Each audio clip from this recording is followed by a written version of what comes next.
네. 방송 장비에 잠시 문제가 있어서 시작을 좀 늦췄습니다.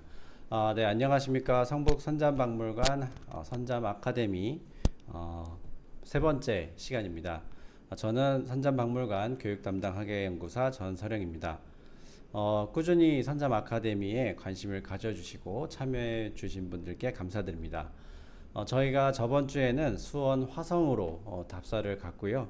저희 한영주 박물관장님께서 해설을 진행을 해주셨습니다. 오늘은 이민주 선생님께서 강의를 해주시겠는데요. 이민주 선생님께서는 성균관대학교 의성학과에서 석박사 과정을 마치시고 고려대학교 민족문화연구원 연구교수를 거치셔서 현재 한국학중앙연구원 왕실문헌연구실 선임연구원으로 근무하시다가 현재는 한국학중앙연구원 전통문화연구소의 중견연구원으로 활동하고 계십니다. 주요 논조로는 조선시대 책내에 나타난 의식 절차와 복식 연구, 조선 후기의 패션 리더, 기생 등 다수의 논문과 책, 그리고 용을 그리고 봉황을 수놓다, 조선 사대부가의 살림살이, 조선 왕실의 미용과 치장 등 다수를 집필한 바 있습니다.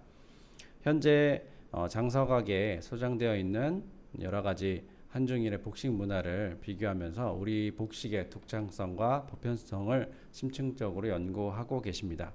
오늘은 상방정례와 왕실 발기 속 복식 문화에 대해서 살펴볼 예정인데요. 저희가 이번 선잠 아카데미는 조선 왕실의 기록 문화에 대해서 살펴보고 있는 중입니다.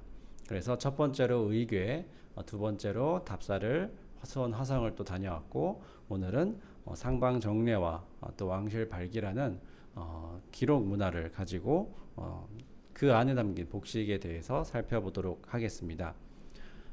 시작하기 전에 안내 말씀드리겠습니다. 실시간 채팅창이 켜 있을 수 있으니 원하시지 않으시면 꺼주시고요. 50분 정도 진행하고 10분 정도 휴식한 뒤에 다시 진행하겠습니다. 그리고 질문과 답변 시간은 마지막에 받도록 하겠습니다. 그러면 수강 후에 설문조사 꼭 참여 부탁드리고요. 그러면 이민주 선생님을 모시겠습니다.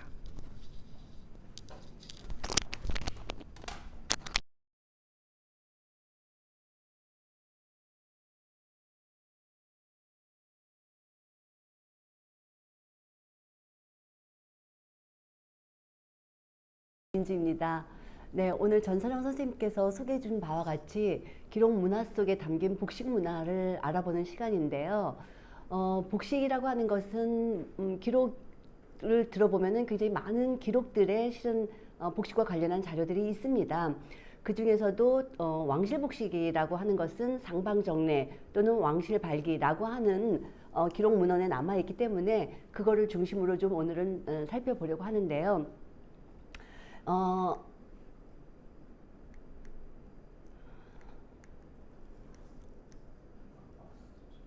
이거 됐어요. 네. 그래서 이제 문헌 기록 속에 복식이 어디에 기록이 되어 있는가 하는 거를 좀 살펴보고요. 그 중에서 대표적인 상방정례 그리고 왕실 발기라고 하는 고문서 속의 복식 문화에 대해서 좀 자세하게 살펴보는 것으로 이 강의를 진행하려고 합니다. 복식을 담고 있는 문헌 기록은요. 지지난 시간에 강의가 있었다고 하는데 의궤에도 많이 있습니다. 그래서 길례, 가례, 빈례, 군례, 흉례라고 하는 오례를 중심으로 복식이 정리되어 있고요. 그 왼쪽에 있는 그림을 보면은 이거는 인조 장렬 가래도감 의궤 안에 있는 반차도입니다. 그래서 여기에 보면은 이 반차도에 많은 인원들이 동원되어 있고요. 그 많은 인원들은 자기의 신분에 맞게 각각의 다른 옷들을 입고 있습니다. 그리고 그런 옷들이 바로 이 의궤 기록 안에 적혀져 있는 거죠. 그 다음에 또 다른 자료라고 한다면 전례서를 들 수가 있습니다. 그래서 조선시대 법령 자료 중에는 경국대전, 국조오레이, 국조소고레이, 소고레이, 대전통편, 대전회통, 만기오람 이런 것들에도 있고요. 그 다음에 정례류로 보면은 이제 오늘 알아보려고 하는 상방정례에도 복식 관련 기록들이 많고, 그 다음에 이제 국혼정례, 그리고 탁지라고 하는 호주에서 만들어낸 탁지정례에도 복식 관련 자료들이 상당히 많이 있습니다. 또 하나 이제 제가 오늘 이제 말씀드리려고 하는 것이 왕실 발기인데요. 이 발기 자료도 고문서에 수록되어 있는 복식 문화를 알아보기 위해서는 굉장히 좋은 자료입니다.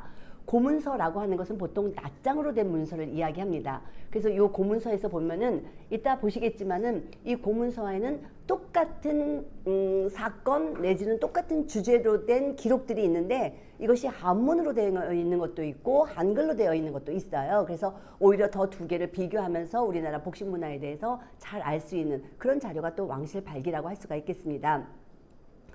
그렇다면 이것뿐이 없느냐라고 한다면 그건 아니죠. 대체적으로 이제 그 사대부들이 남긴 문집류 이런 것들에도 보면은 뭐 잠록 이런 곳에 가면은 의복에 관한 기록들이 꽤 많이 있습니다. 그 다음에 사대부들이 남겨놓은 일기 자료들 여기에서도 매일 아침에 일어나서 잠자리에 들 때까지 하루 일과를 쓰면서 어떤 옷을 입었다, 어떤 옷을 줬다, 뭐 만들었다, 뭐 이런 이야기들이 있습니다. 그리고 또 조선 중기 같은 경우에는 복식을 빌려 입는 경우가 많았거든요. 지금처럼 우리가 지금 생각하기에는 조선시대 때는 다 만들어 입었을 것 같지만 실은 빌려 입는 대여 문화가 상당히 발달했었던 때예요.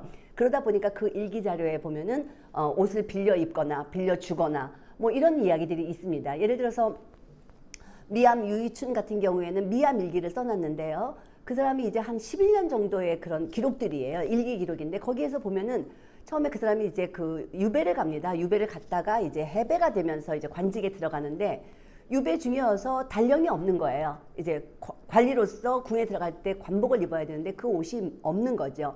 그러다 보니까 주변에서 관직을 했던 사람들이 빌려주기도 하고 그 다음에 새로 만들어주기도 하고 이런 기록들을 남기고 있어요. 그래서 많은 자료 속에서 복식 관련 내용을 찾을 수는 있지만 그 중에서도 오늘은 상방정례라고 하는 것과 왕실 발기라고 하는 두 가지의 기록을 가지고 복식 문화를 좀 살펴보고자 합니다.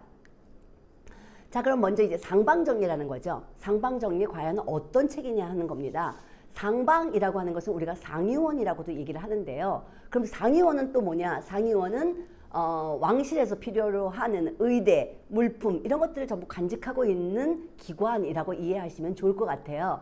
2015년인가요? 몇 년 전에 상의원이라고 하는 영화도 제작이 되었었는데요. 거기서도 보면은 그 상의원 속에 소속된 사람들이 왕실 사람들의 복식을 만들기 위해서 고군분투하는 그리고 서로 경쟁하는 이런 장면들을 그리고 있는데 바로 거기에서 왕실의 복식이 만들어지고 왕실의 복식에 필요로 한 물건들이 들어갔다 나갔다 하는 기록들을 갖고 있는 것입니다. 그래서 이 상방정례라고 하는 것은 상의원에서 대전, 대왕대비전, 중궁전, 세자궁, 빈궁, 현빈궁 등 각 전과 궁에 진상해야 되는 여러 가지 물종을 항내 늘 들어가는 거죠. 그 다음에 별내, 뭐 특히 뭐 늘상 있는 건 아니고요. 뭐 국혼이라든가 이런 거는 몇 년 만에 한 번씩 있는 거잖아요. 그러니까는 그럴 때에 특별히 들어가는 것들. 이래서 항내와 별내로 나누어서 각각의 규례를 기록해 놓은 책입니다. 그런데 이 책이 왜 만들어졌느냐 하면요. 이 책은 영조 때 만들어졌습니다. 영조는 검약을 굉장히 중요하게 생각한 임금이에요. 그러다 보니까 왕실에서부터 검소함을 솔선수범해서 보여줘야 된다라는 생각을 갖고 있었습니다. 그러다 보니까 왕실에서조차도 필요로 하는 물건들의 낭비가 없도록 하기 위해서 그런 것들을 잘 규례로 정리를 해놔야겠다라고 특명을 내린 거죠. 상의원에. 그래서 상의원에서 만들어낸 것이 바로 상방정례가 되겠습니다. 상방은 상의원의 별칭이라고 이해하시면 될 것 같습니다.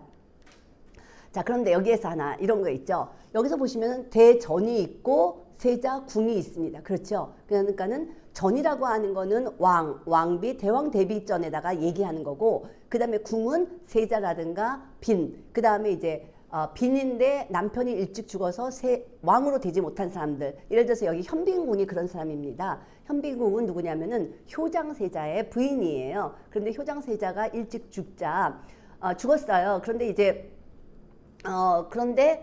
그 다음에 사도세자가 태어났거든요. 그러니까 사도세자가 또 해경궁이랑 결혼을 하잖아요. 그러다 보니까 이 사람도 빈이라고 세자 빈이라고 호칭을 해줘야 되는데 이제 효장세자의 빈이 또 있기 때문에 이 사람의 이름을 앞에다가 현자를 하나 더 붙여서 현빈궁이다 이렇게 얘기를 한 거죠. 그래서 우리가 해경궁 홍씨 같은 경우에도 해빈궁 이렇게 부르잖아요. 그러니까는 그런 거랑 마찬가지라고 이해하시면 될 것 같습니다. 또 하나 이 책은 언제 편찬했느냐, 언제 간행했느냐가 굉장히 논란이 많이 되고 있는 책이에요. 그래서 일반적으로 여러분들이 무슨 뭐 인터넷 같은 데 보시면은 1752년으로 나와 있는 경우가 많을 거예요. 그런데 제가 이 상방정례를 좀 조사해 보니까 상방정례는 1752년에 나올 수는 없는 책이에요. 왜냐? 그게 바로 현빈궁이라고 하는 사람 때문에 그런데요. 이 상방정례 안에 보면은 아까 대전에서부터 현빈궁까지 이 사람들이 필요로 하는 단일이라든가 절일 모든 이 의례에 필요로 하는 물목들을 적어 놓은 거예요. 그런데 만약에 현빈궁이 죽었는데 그 사람을 그 안에 넣을 수는 없잖아요. 그런데 현빈궁이 언제 죽었냐면은 1752년에 죽었습니다. 그렇기 때문에 이거는 1752년 이전에 만들어지는 것이 당연한 거고요. 그래서 제가 이걸 연구를 하면서 이 상방정례는 1750년에서 1705년, 51년 사이에 만들어졌다라고 하는 것을 밝힌 논문도 있습니다. 따라서 1752년은 좀 잘못된 오류다 이렇게 이해하시면 좋을 것 같습니다. 자, 그러면은 이 책 안에는 구체적으로 무슨 기록이 있는가라고 한다면요. 아까도 말씀드린 것처럼 항례와 변례가 있다고 그랬습니다. 항례라고 하는 것은 늘상 거기에 들어가는 거예요. 그러다 보니까 언제 들어갔냐면 탄일, 탄생했을 때 생일이죠. 생일에 들어가고요. 그 다음에 정조에 들어갑니다. 정월 초하루. 그 다음에 또 하나가 뭐가 있냐면은 중3이라고 하는 3월 삼진날이 있습니다. 그리고 단오가 있고요. 그리고 추석이 있고 동지가 있습니다. 그래서 이걸 갖다가 5대 명절이라고 하는 거죠. 근데 제가 여기 지금 표에는 중3은 넣지 않았습니다. 중3에는 옷이 특별히 올라가지 않아요. 그렇기 때문에 중3을 빼고 단일 진상과 정조, 단오, 추석, 동지만을 올려놨어요. 그러니까 이 명절에는 반드시 이 옷들이 올라간다는 거죠. 항례로. 그런데 그 안에 옷이 뭐가 들어가느냐 하면은요. 여기 보시면은 이제 이 포인터가요. 어디로 해야지 이게 먹을까요? 포인터 잘 안 먹네요. 아, 마우스로. 네, 마우스로 해야 되겠습니다. 자, 여기에서 보시면은요.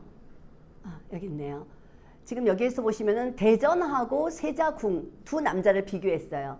임금하고 세자죠. 여기에서 보시면 탄일에 올라가는 옷들이 유가문라, 세자도 유가문라. 유라고 하는 건 솜이에요. 솜을 넣은 가문라. 그럼 가문라는 뭐냐? 지금으로 이해하자면은 다포라고 이해하시면 좋을 것 같습니다. 천릭 위에 받쳐 입는, 천릭 위에, 그러니까 포 아래 받쳐 입고 천릭 위에 입는 옷이 바로 가문라, 다포라고 하는 것이고요. 다포의 특징은 반팔로 되어 있는 반수이라는 게 특징입니다. 자, 여기서 보시면 이제 그 일상적인 옷을 넣는 거죠. 그러니까는 의례 때에 입는 옷은 법복이라고 그래서 뭐 여러분들이 잘 아시는 면복, 강사포, 또 용포 이런 것들은 법복입니다. 그런데 그런 것이 아닌 그 안에 입는 옷들이기 때문에 이런 것들은 늘상 항례로 해서 단일이라든가 절일에 올린다는 거죠. 그래서 여기에서 보시면은 왕도, 왕세자도 솜을 넣은 가문라, 다포가 들어가 있는 걸 볼 수가 있습니다. 여기서 특히 이제 좀 신경 써서 보셔야 할 것이 이게 무슨 색 옷이냐는 거죠. 예, 여기서 왕은 보니까 자적색이고요. 그 다음에 왕세자는 대홍색입니다. 네, 그래서 신분상의 구분이 있구나라고 하는 것을 알 수가 있는 거죠. 그 다음에 받쳐 입는 것이 뭐냐면은 천릭입니다. 그런데 이것도 유천릭이라고 그랬으니까 이것도 솜을 둔 천릭이죠. 그렇다면 이거는 이 대전 이때는 지금 겨울에 태어나셨구나라고 하는 것들을 또 알 수가 있는 거죠. 그래서 천릭에 보니까는 초록색과 대홍색이 들어가 있고요. 그 다음에 직물로는 토주, 면포 이렇게 두 가지가 들어가 있습니다. 그리고 따서 세자궁을 보니까 세자궁도 천릭이 두 건이 들어가 있는데 하나는 자적색이고 그 다음에는 초록색입니다. 그래서 서로 자적색을 입을 때에는 초록과 대홍을 번갈아 가면서 입을 수 있는 거죠. 그 다음에 대홍색을 입는 세자에 있어서도 자적과 초록을 번갈아 가면서 입을 수가 있는 것입니다. 자, 그 다음에 이제 안감을 보니까 내공이라고 하는 것은 안감이거든요. 그 안감을 보니까는 전부 다 번홍색을 넣었어요.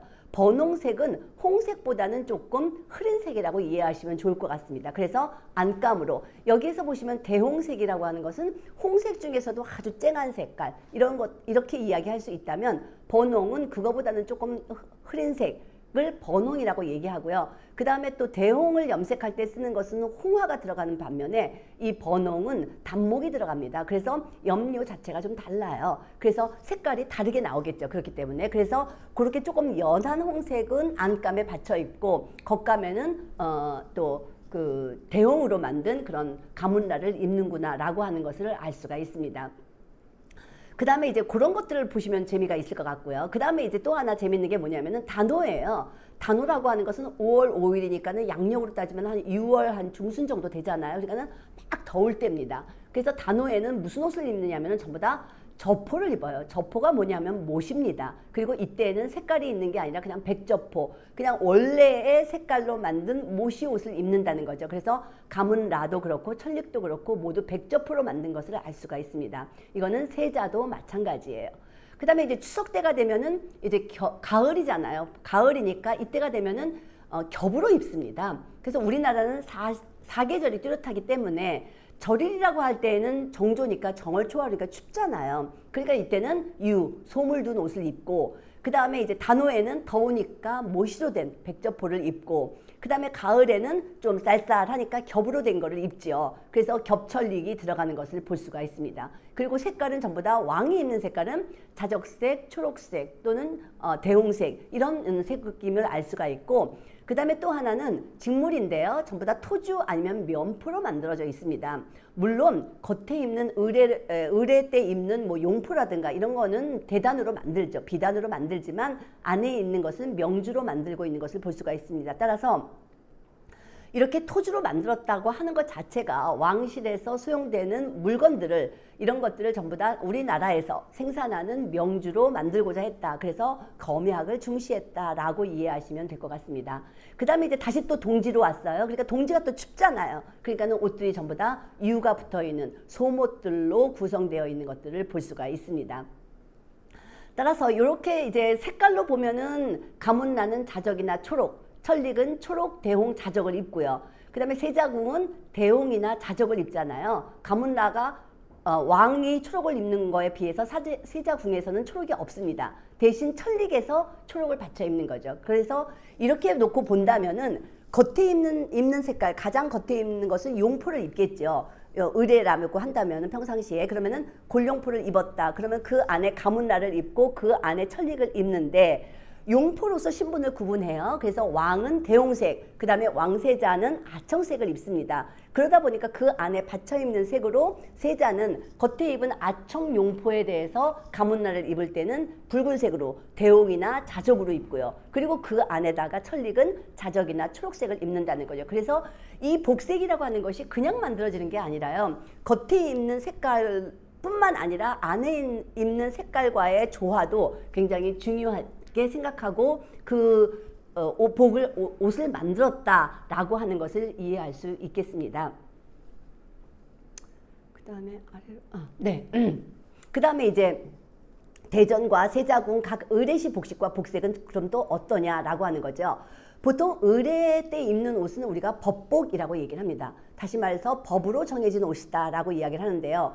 우리가 옷을, 조선시대 옷을, 왕시대 옷은 크게 두 가지로 구분합니다. 하나는 법복, 하나는 의대. 그런데 법복이라고 하는 것은 의례를 할 때 가장 겉에 입는 옷, 예를 들어서 면사포, 그 다음에 면보, 그 다음에 원유관보, 그 다음에 골룡포, 이런 것들이 전부 다 법복에 해당합니다. 그 다음에 그 안에 받쳐 입는 가문라를 비롯해서 천릭이라든가 뭐 과두라든가 이런 옷들은 전부 다 의대에 포함이 돼요. 그런데 제가 조선왕조실록을 쭉 검색을 해보니까는요, 이 의대라고 하는 것이 단순히 법복 안에 받쳐 입는 옷만을 의대라고 하는 것은 아니었습니다.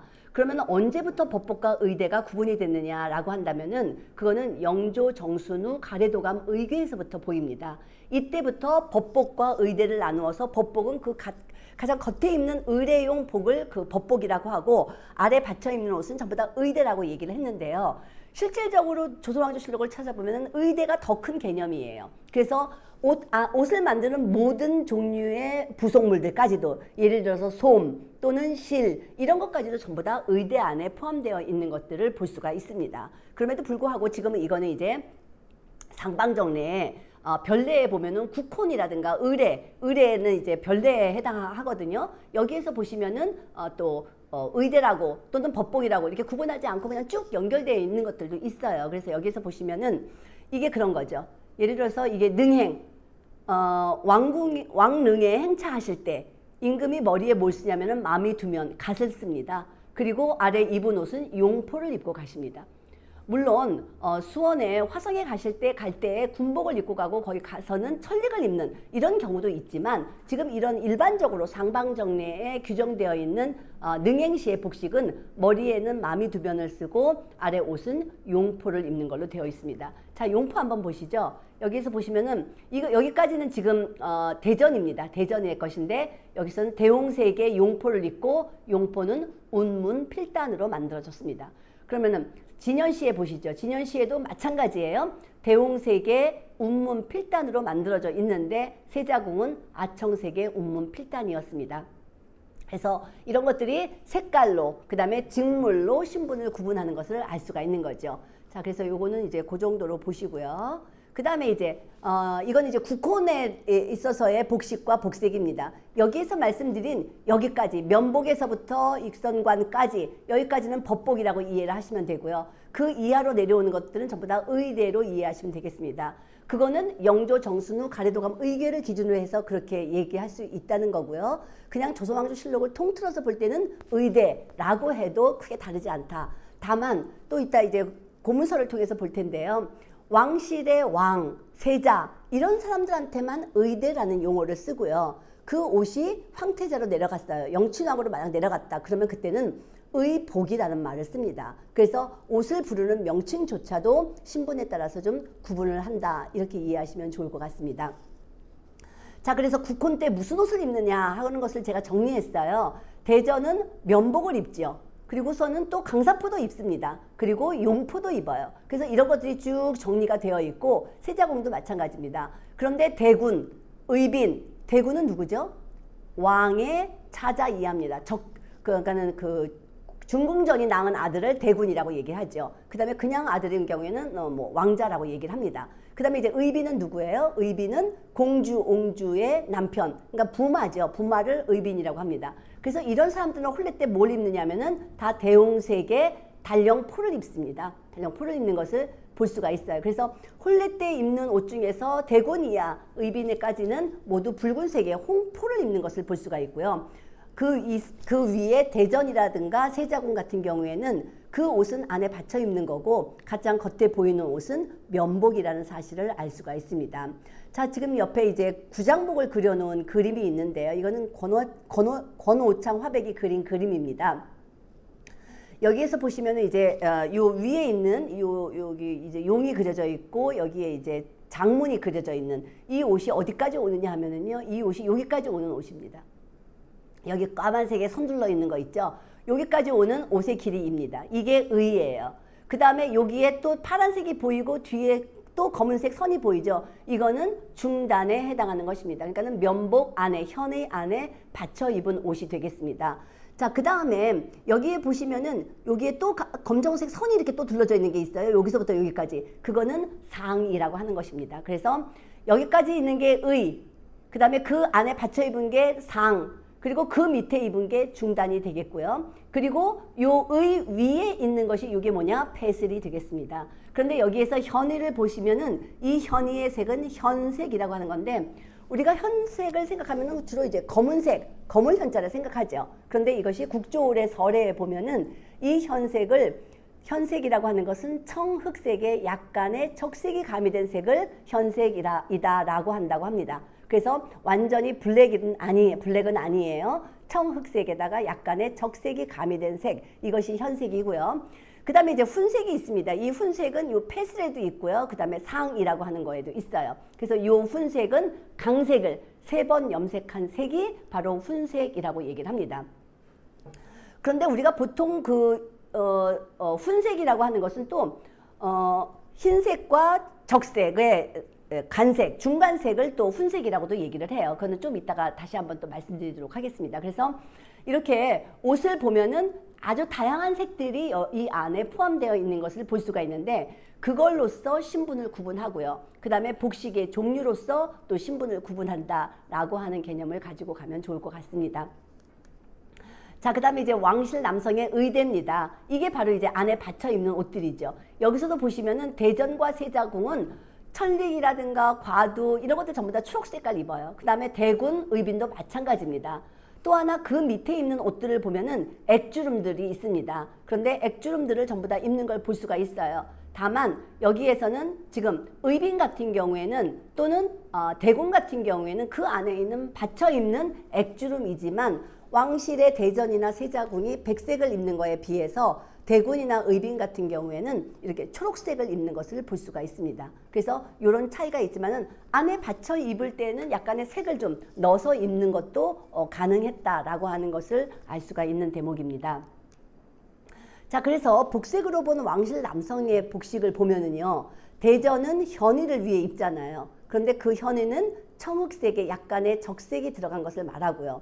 그 다음에 이제 또 골룡포를 입을 때에는 받침옷으로 가문나 천릭을 입는데 그 복색이 어떻게 되느냐면은 대홍색의 골룡포를 입고, 골룡포는 정해진 색이죠. 대홍색이라는 게. 그리고 가문나는 자적이나 초록, 또는 천릭은 초록이나 자적을 엇갈려서 입는 거죠. 그래서 대홍을 입었을 때 안에 자적을 입고 초록을 입고, 초록의 가문나를 입었으면 자적을 받쳐 입음으로써 대홍, 자적, 초록, 대홍, 초록, 자적, 이런 식으로 복색을 맞춰가는 것을 볼 수가 있습니다. 자, 그 다음에 세자궁의 현의를 보면은요, 똑같이 골룡포를 입었는데, 그리고 가문나와 천릭을 받쳐 입었는데, 세자궁의 골룡포의 색은 아청색이라고 아까 말씀을 드렸습니다. 그러다 보니까는 그 안에 받쳐 입는 가문라라고 하는 다포는 대홍색, 그리고 그 안에 받쳐 입는 천릭은 초록색을 입고요. 아청색 바닥에 가문라를 자적으로 입었으면은 그 안에 천릭은 또 자적으로도 입고 초록으로도 입습니다. 그래서 절대로 그 대홍색이라고 하는 그 골룡포를 왕세자는 대홍이라고 하는 색을 입을 수 없으니까 그 안에 받쳐 입는 가문라를 대홍으로 입고 그 안에 천릭은 초록으로 입는, 이러한 것들을 봐서 신분을 아주 굉장히 엄격하게 구분했구나라고 하는 것을 알 수가 있는 거죠. 자, 그 다음에 이제 대군입니다. 대군도 포를 입고 의빈도 포를 입어요. 이 포라고 하는 것은 달령포입니다. 달령이라고 하는 것은 목둘레가 둥글다라고 하는 거죠. 그래서 이런 것들은 전부 다 공복에 해당하는 것입니다. 그래서 그 안에 가문라하고 천릭을 입는데요. 대군, 의빈 모두 대홍색의 포를 입고 그 안에 가문라는 초록으로, 천릭도 초록으로 받쳐 입는 걸 볼 수가 있습니다. 따라서 이런 대군이나 의빈 같은 경우에는 자적색을 못 입는구나 라고 하는 것을 또 알 수가 있는 거죠. 물론 흥선대원군 같은 경우에 달령으로서 자적 달령을 입는 경우가 있었습니다. 그런데 그거는 이제 흥선대원군이기 때문에 그런 거고, 이런 그런 아들, 그러니까 왕의 아들이라든가 왕의 사위 이런 경우에는 자적색을 입지 못하는 것을 알 수가 있습니다. 자, 그 다음에 이제 왕실 여성의 복식입니다. 제가 요번에 이 상방정례를 정리하면서 제가 새로운 사실을 하나 알았어요. 그게 뭐냐면은 상방정례를 오랫동안 봐왔습니다. 저도. 그런데 그거를 공부했다고 해서 매번 다 똑같은 게 보이는 건 아닌 것 같아요. 그래서 요번에 정리를 하면서 지금 여기서 보시면은 여기 빨간색으로 제가 동그라미를 해놓은 게 있습니다. 예, 간색. 이제 이거 아셨죠? 유하면은 솜치마라는 거. 그 다음에 겹이면은 안감과 겉감이 붙어 있는. 그래서 추석에 입는 겹치마라는 걸, 겹옷이라는 걸 아셨을 거예요. 그런데 이 치마에 보면은 여기에 간색이에요. 간색이라고 하는 것은 예를 들어서 빨간색과 흰색의 사이에 있는 색이 간색이죠. 그럼 순색이 간색입니다. 그러면 어디든지 무슨 색과 무슨 색 사이에는 분명히 색이 있을 텐데 유치마에는 그냥 간색 토주라고만 나와 있어요. 그래서 제가 이제 색깔을 또 그 색채 공부하시는 선생님한테 제가 문의를 했어요. 도대체 이 간색이 뭐냐. 근데 딱하니 답을 못 주시더라고요. 그래서 도대체 간색이 뭘까? 그러면은 초록도 간색이에요. 그렇죠? 초록도 간색이고 또 자주도 간색입니다. 그런데 그런 것들은 왜 간색이라고 안 하고 다 색깔을 넣었는데 치마에다가만은 간색을 넣었을까? 이게 너무 궁금한 거예요. 그런데 이 답이 상방정례 안에 들어 있었습니다. 어디서 봤느냐 하면은 요 각색사라는 게 있어요. 이 각색사라고 하는 게 뭐냐면은 이 옷을 만들 때 사용하는 실입니다. 실의 색깔이 초록색도 있고 자적색도 있고 유청도 있고 백색도 있어요. 여기에서 보면은 초록, 자적, 유청, 백 다 있는데 뭐가 없어요? 간색에 대한 색깔이 없는데 그 색이 바로 남색이다 라고 하는 것을 알았습니다. 꼭 그렇게 얘기할 수 있나? 이렇게 생각할 수도 있을 것 같아요. 그런데 이 치마에, 여기서 보시면은 치마에다가 쓰는 색깔이 우리나라에서 보면은 치마 색깔이 거의 다 남색이에요. 예를 들어서 백조포로 만드는 거 아니고는 거의 치마는 남색 치마입니다. 물론 대왕 데뷔전에서 유청색 치마가 나오긴 나왔어요. 여기 보시면 나왔지만 이 간색이라고 하는 것을 왕실에서 예를 들어서 데뷔전, 대왕 데뷔전이나 아니면은 중궁전 여기에는 남색이라는 말을 안 쓰고 간색이라는 말을 쓰고 그 다음에 신분이 내려오는 예를 들어서 뭐 수구이라든가 아니면은 상궁 이런 사람들은 남색이라는 말을 쓰더라고요. 그래서 이 간색이라는 말도 왕실에서 대왕 데뷔전, 중궁전, 세자, 빈궁까지만 쓸 수 있는 색이 바로 남색이구나, 남색이 간색이구나 라고 하는 것을 알았습니다. 그래서 요거는 제가 요번 강의를 위해서 준비하면서 새롭게 난 사실이기 때문에 여러분들한테 좀 강조해서 힘을 주어서 이야기하는 것입니다. 네. 여기에서 보시면은 이제 탄일진상에도 그 다음에 여기에도 이제 절일이 정조, 단오, 추석, 동지가 있습니다. 그래서 이때마다 올리는 옷들이 있는데 여기에서 보시면은 이 고이라고 하는 옷이 있어요. 그리고 치마라고 하는 옷이 있습니다. 보통 우리가 일반적으로 상의에 해당하는 것은 저고리, 그 다음에 하의에 해당하는 것은 치마라고 얘기를 하지만 이렇게 왕실 여성들한테 있어서는 고이라는 말을 쓰고 있는 것을 또 하나 볼 수가 있었습니다. 그래서 용어상에서 좀 신분에 따른 차이가 있다라고 이해를 하시면 좋을 것 같습니다. 자, 그래서 왕실 여성 고이와 치마의 복색을 이렇게 색깔로 딱 넣어 보니까 여기 보세요. 대왕 데뷔전의 상의에 해당하는 고이에는 초록색, 자적색, 그 다음에 치마에는 자적, 간색, 그 다음에 유청색, 초록색 이렇게 다양한 색의 치마를 입을 수 있는 거에 반해서 좀 신분이 낮은 수의 이하 이런 곳에서는 다른 색깔은 쓸 수 없고 전부 다 남색을 쓸 수가 있는데 그 남색이라는 것이 바로 이 간색이다 라고 이해를 하시면 된다는 거죠. 그래서 현빈궁에 이르기까지 왕실에서는 전부 다 간색이라는 것을 남색으로 썼다라고 말씀드릴 수 있겠습니다. 자, 그 다음에 이제 진현시의 복식과 복색이에요. 여기에서 보시면은 진연이라고 하는 잔치를 할 때 보면 대왕 데뷔전이나 중궁전에 이제 잔치를 하는 거잖아요. 그런데 아까 그 왕실의 남성들 예를 들어서 왕이라든가 세자 이런 경우에 보면은 진연시에 무엇을 입었느냐 하면은 용포를 입습니다. 그러니까 왕은 대홍색 골룡포를 입고 왕세자는 아청색 골룡포를 입어요. 그런데 지금 왕실 여성의 진연시의 복식은 뭐냐면은 저그입니다. 이게 참 재미있는데요. 진연이라고 하는 것이 잔치잖아요. 잔치의 주인공들은 지금 아주 최고의 법복을 입는 것을 볼 수가 있습니다. 다만 그거를 올리는 진연을 하는 왕이나 왕세자 같은 경우에는 평상시에 진무복으로 입는 옷을 입는다라고 하는 것을 아셔야 될 것 같습니다. 자, 그래서 여기에서 보시면은 대왕 데뷔전은 저기를 입는데 똑같은 저기를 입어요. 그런데 대왕 데뷔전은 자적색이고요. 중궁전은 대홍색입니다. 그리고 빈궁은 아청색이에요. 따라서 아청색이 빈궁을 또는 세자를 상징하는 색이라고 하는 것을 알 수가 있고요. 그 다음에 중궁전은 대홍색입니다. 그리고 대왕 데뷔전이 자적색이다 라고 하는 것을 알 수가 있는 거죠. 그리고 그 안에 옷들은 전부 다 이 저기를 입는 데 필요한 물목들을 쭉 나열한 것이고 그리고 여기에서 보시면 이제 그것들을 옷을 만들 때 필요한 실들 여기도 보이시죠. 근데 여기에서 보시면은 자적, 백, 남, 초록 이런 것들이 쭉 들어가 있는 것을 볼 수가 있어요. 그래서 그 옷에 맞춰서 그 실로 옷을 꼬매는구나 라고 하는 것도 알 수가 있는 대목이 되겠습니다. 자, 그 다음에 그 옷이 그러면은 저기가 어떻게 생겼느냐라고 하면은 이렇게 생긴 거죠. 그런데 이거는 이제 고종 때 고종이 가래를 올릴 때 새로 제작한 옷이에요. 그런데 이 옷이 뭘 기준으로 했는가라고 한다면 이 옷은 국조 올해 설해를 기준으로 해서 만든 것이에요. 그러다 보니까 이거 이제 이 옷하고 이 저기하고는 좀 다르죠. 그래서 이 옷은 치적이라고도 얘기를 하는데요. 그래서 이 옷은 옷 바탕에 꿩무늬가 수놓아져 있습니다. 그 안에 들어가 있어요. 그런데 여기는 옷 위에다가 수를 놓은 것이고 이거는 대한제국기에 입었던 아청색 저기입니다. 황태자가 입었던 저기예요. 그래서 그러면 황태자가 입었다는 것은 황태자 비가 입었다고 하는 것은 어떻게 하느냐 그러면은 황후가 입었으면 요 저기의 등급이 12등급이에요. 그런데 여기는 지금 9등급만 나와 있습니다. 그래서 이거는 영친 왕비가 입었다라고 하는 것을 알 수가 있고요. 그 다음에 이거는 여기에 있는 게 수원적이라고 하는 것인데요. 이 수원적 51개가 이 옷에 전부 다 놓여져 있습니다. 그리고 그 밖에 뭐 하피라든가 뭐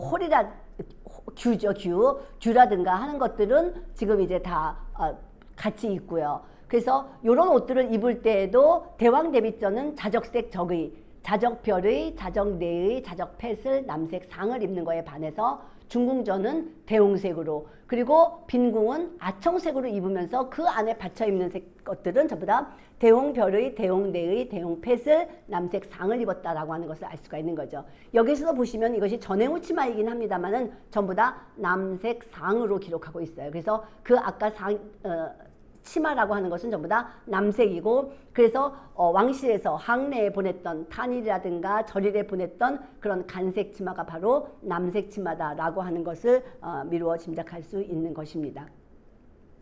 자, 그 다음에 이제 국혼시 복식이에요. 여기서 보시면은 이제 아까 뭐 왕실의 대왕 대비전이라든가 중궁전, 세자, 빈궁의 경우에는 전부 다 저기를 입었어요. 색깔만 달리해서. 그런데 그 안에 받쳐 입는 옷들이 노이도 있고, 그 다음에 장삼도 있고, 그 다음에 원삼도 있고, 개호도 있고, 여러 가지 복식들이 있는 것을 알 수가 있습니다. 그런데 여기에서 보시면은 어떻게 다 같은 옷이라도 뭘로 또 구별하느냐 그러면은 여기 중궁전에서는요 흉배 금원문 노이를 입습니다. 그러니까는 흉배라고 하는 것이 앞가슴과 등 뒤에 붙어 있는 그 부속물이잖아요. 이렇게 술을 놓았거나 아니면은 직금을 했거나 하는 것들을 앞 뒤에 놓았죠. 그래서 그 흉배 금원문이 있는 노이는 누구만 입었느냐? 중궁전만 입었습니다. 그 다음에 그런 것이 없는 노이는 모든 신분에서 공주까지 다 입었죠. 그 다음에 흉배 겹장삼도 보세요. 흉배가 입는 겹장삼을 입을 수 있는 사람은 빈궁까지만입니다. 그런데 그냥 겹장삼은 누구까지 입었어요? 공주까지 다 입었습니다. 그래서 같은 옷이라도 흉배를 달았느냐 안 달았느냐에 따라서, 그 다음에 그 직물이 무엇이냐에 따라서 조금씩 차이가 있는 것을 볼 수가 있고요. 또 하나는 이제 태수가 있느냐 없느냐, 또는 동정이 있느냐 없느냐라고 하는 것도 구체적으로 들어가면은 좀 구분이 되는 것을 볼 수가 있습니다.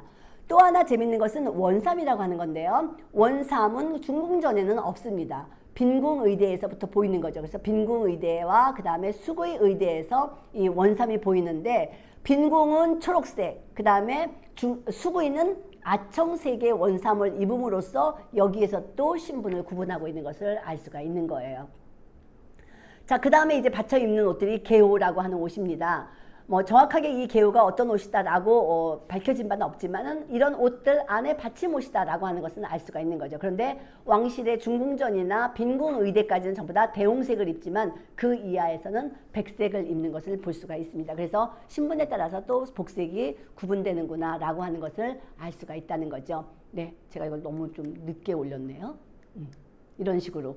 그래서 흉배 겹장삼은 빈궁의대까지만 입고, 겹장삼은 다 입고, 원삼은 빈궁과 수구이가 있는데 여기에서도 수구이는 아청색, 빈궁은 초록색이다 라고 하는 것을 알 수가 있는 거죠. 그래서 절용의 목적을 취하긴 하였지만 실질적으로 신분을 구분할 수 있는 단서로 사용된 것이 흉배의 유무, 그 다음에 니금, 금으로 그린 거, 이런 것들이 있느냐 없느냐, 그 다음에 내공의 직물이 뭐냐, 그 다음에 내공의 색, 그리고 어떻게 염색하느냐. 예를 들어서 안감으로 넣은 것에 번홍을 썼느냐 아니면은 백색을 썼느냐라고 하는 것도 신분을 구분하는 단서가 된다, 이렇게 얘기할 수 있겠습니다. 자, 그러면 이제 노이가 어떻게 생겼나 보시죠. 자, 이렇게 생겼습니다. 이거는 청영군주 사도세제의 딸이죠. 정조의 누이입니다. 예, 여기에서도 보시면은 지금 이 옷을 잠깐 자세히 보시면은요, 전단후장형입니다. 얘를 앞길이가 짧고 뒷길이가 길고 소매가 아주 길고 넓은 이런 소매를 하고 있고, 그 다음에 깃은 서로 마주보는 맞깃을 하고 있습니다. 그리고 여밈이 겹쳐지지 않는 대금을 하고 있지요. 그래서 합임의 형태로 되어 있는 이런 형태가 노이라고 할 수가 있고요.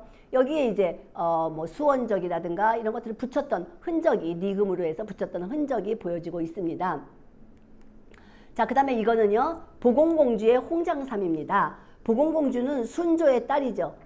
둘째 딸입니다. 그리고 창녕위 김병주에게 1830년에 시집을 갔어요. 그래서 이 옷도 보시면은 이 옷과 크게 다르지 않아요. 다만 무슨 차이가 있느냐?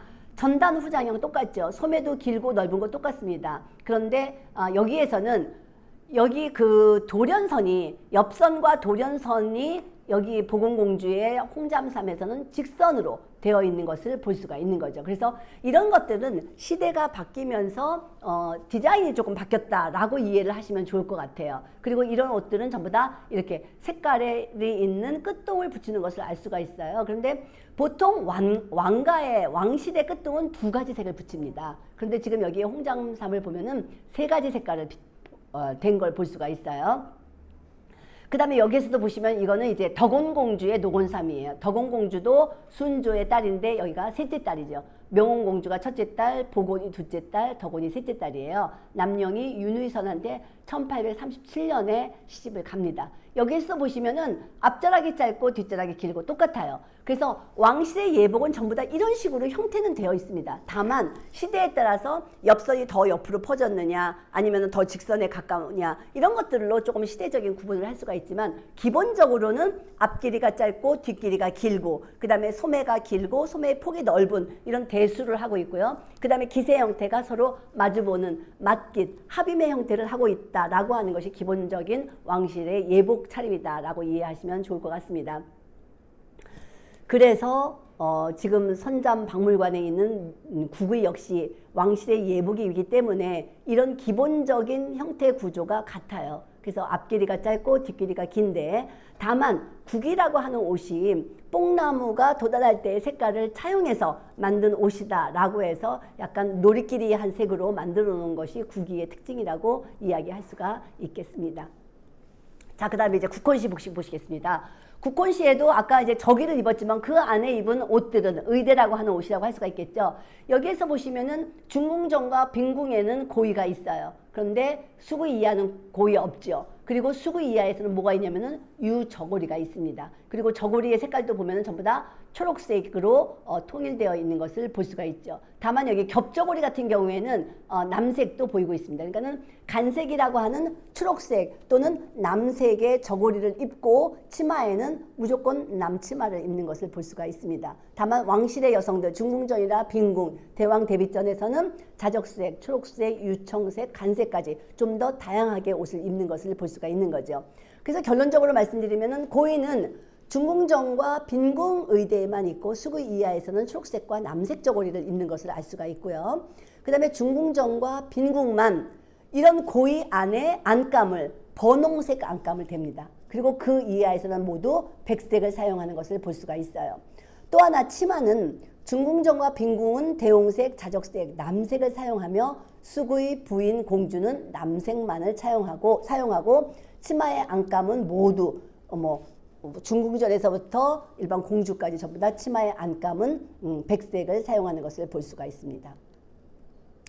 자, 그래서 그런 다음에 이제 국헌을 하면 이제 꼭 왕실 여성들만 들어가는 건 아니죠. 왕실 여성뿐만 아니라 그 안에 상궁 또는 시녀, 유모 이런 사람들이 다 이제 함께 가거든요. 그러다 보니까 그런 사람들의 옷들도 여기 지금 올려놓고 있습니다. 그래서 이제 중궁전 같은 경우에는 가장 겉에 입는 큰 옷이 뭐냐? 장삼이에요. 그래서 아청색으로 입죠. 그 다음에 중궁전에 빈궁의 시녀나 유모는 흑색이라든가 대홍색의 장삼을 입는 것을 볼 수가 있습니다. 그런데 그거보다 좀 신분이 낮다고 할 수 있는 수구이나 부인의 기행라인, 유모 등은 무슨 색, 뭘 입어요?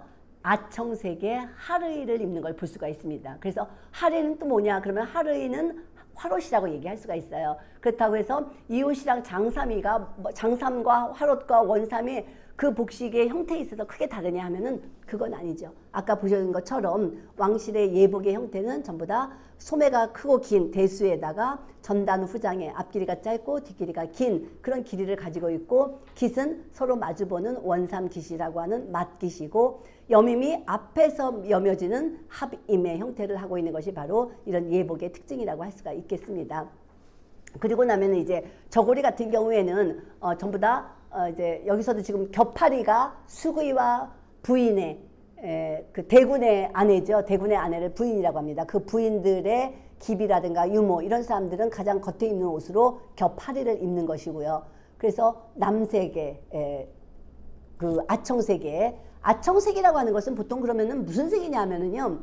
조선왕조실록을 읽어보면 아청색은 향에서는 그러니까 지역에서는 무슨 색이라고 하냐면은 흑색이다라고 얘기를 한다고 합니다. 그래서 아청색은 흑색이라고 이해하시면 좋을 것 같은데 그렇다고 해서 무슨 아주 검정색이냐? 또 그런 것도 아닌 것 같아요. 그래서 아청이라고 하는 것도 약간 청흑 이런 정도로 이해하시면 좋을 것 같습니다. 자, 그 다음에 장삼은 누가 입어요? 중궁전의 상궁이라든가 중궁전 빈궁의 시녀, 유모, 그 다음에 기행 나인들이 입는 건데 이것도 색깔은 아청색, 흑색 뭐 이런 색깔로 입는 것을 볼 수가 있습니다. 네. 그리고 이렇게 입을 때에 옷감이 지금 달라졌어요. 중궁전과 빈궁의 기행 라인이 똑같이 장삼을 입었는데 대홍색이나 황색의 장삼을 입었어요. 그런데 직물이 뭐냐면은 저포입니다. 그러다 보니까는 그 상궁이 입었던 사하고는 완전히 질이 좀 차이가 난다고 볼 수가 있겠죠. 그러니까는 신분에 따라서 직물의 종류가 좀 달라진다라고 하는 것도 이해하셔야 될 것 같습니다. 자, 그러면은 제가 오늘은 좀 복색에 대해서 굉장히 많은 이야기를 했습니다. 그러면은 그런 복색을 어떻게 냈느냐라고 한다면은 이게 지금 이제 토주를 중심으로요 왕실에서 쓴 이야기입니다. 여기에서 보시면은 이제 토주나 면포를 가지고 염색을 할 때 자적색은 지초라고 하는 걸로 염색을 합니다. 지초가 이렇게 생긴 꽃이에요. 이렇게 생긴 걸로 하고 그 다음에 여기에 매염재료는 황회목과 매실을 씁니다. 그 다음에 대홍색을 낼 때는 홍화를 써요.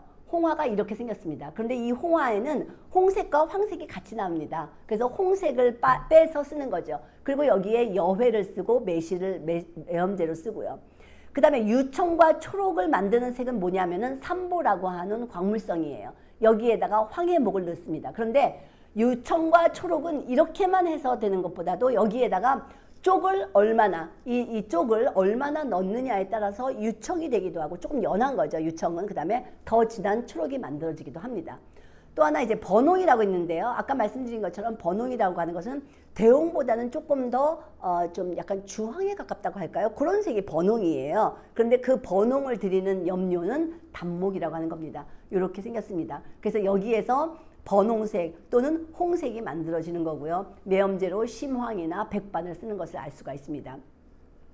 그러면서 여기에 토주 한 피를 하는데 지초가 몇 근이냐면은 8근, 황해목이 20근, 매실이 1근이에요.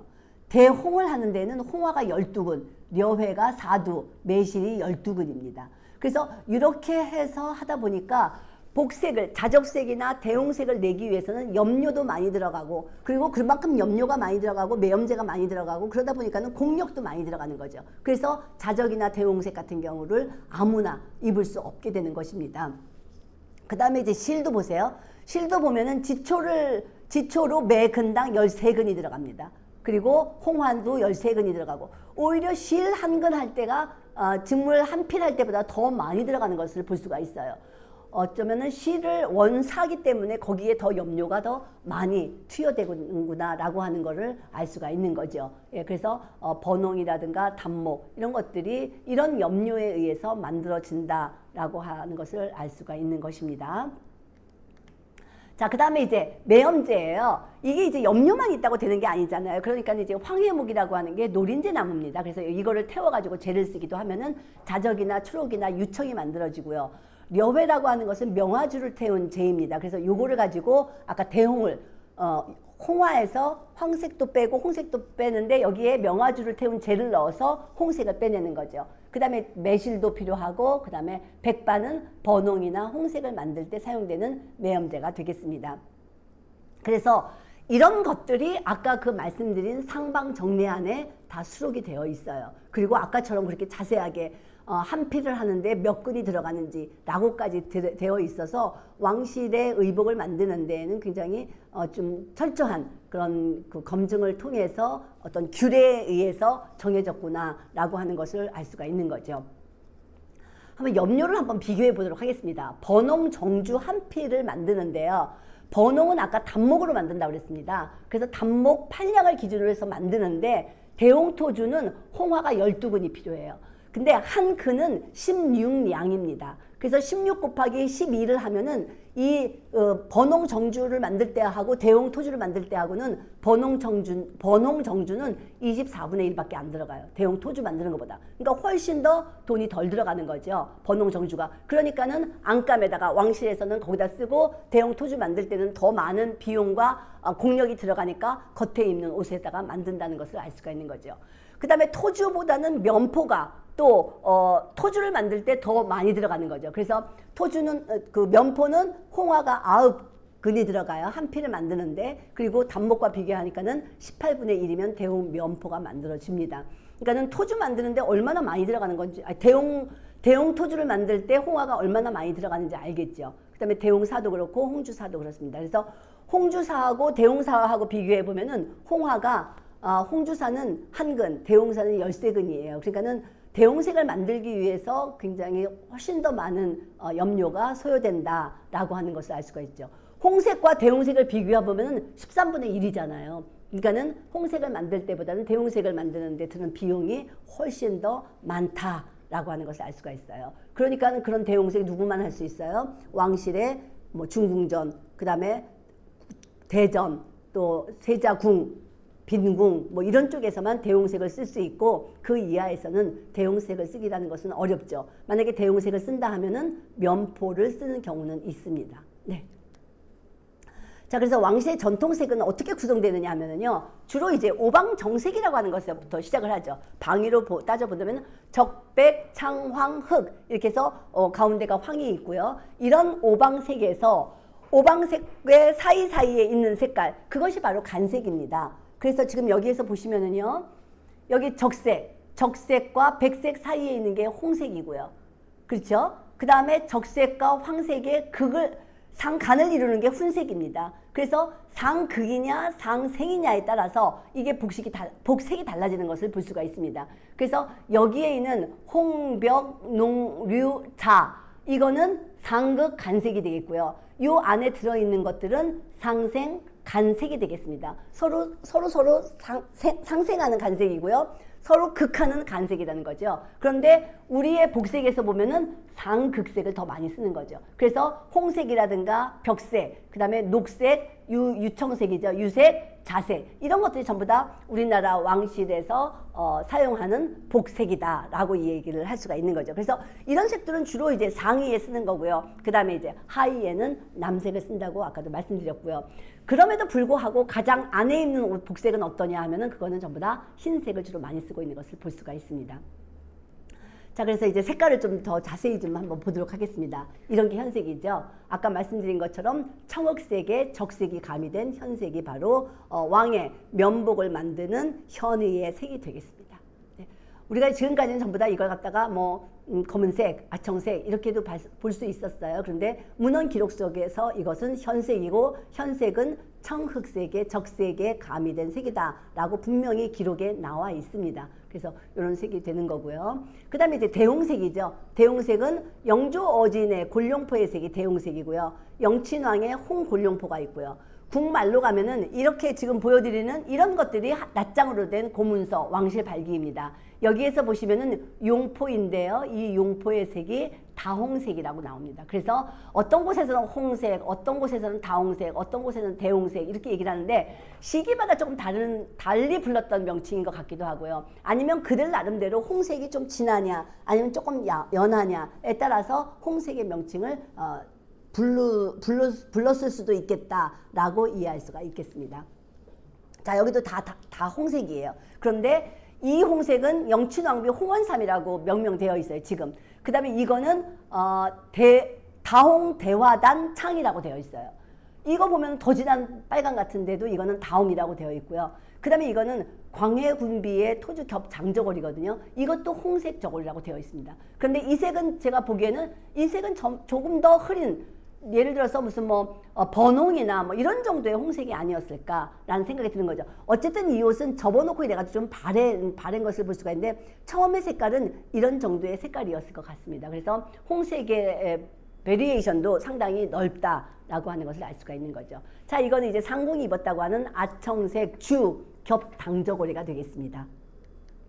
그다음에 이건 자적색이죠. 예, 자주색이라고 얘기도 하고요. 이것도 보면은 자적색이 이거라고 하는데 이것도 자적 원삼이에요. 이거는 좀 더 붉은색이 들어가 있는 것 같은데요. 그래서 자주와 자적이 어떻게 구분되는지 이런 것들은 전부 다 그 당시에 사람들이 불렀던 명칭이기 때문에 우리는 자적이라는 말이 이런 정도의 옷이 아니었을까라고 이해할 수 있을 것 같습니다. 자, 이것도 자적 달령이에요. 흥선 대원군이 입었다고 하는. 그 다음에 이건 이제 광해군 비가 입었다고 하는 자적색 토주솜 단저고리입니다. 다 자적으로 되어 있지만 우리가 느끼기에 복색은 조금씩 차이가 있다라고 하는 것을 알 수가 있는 거죠.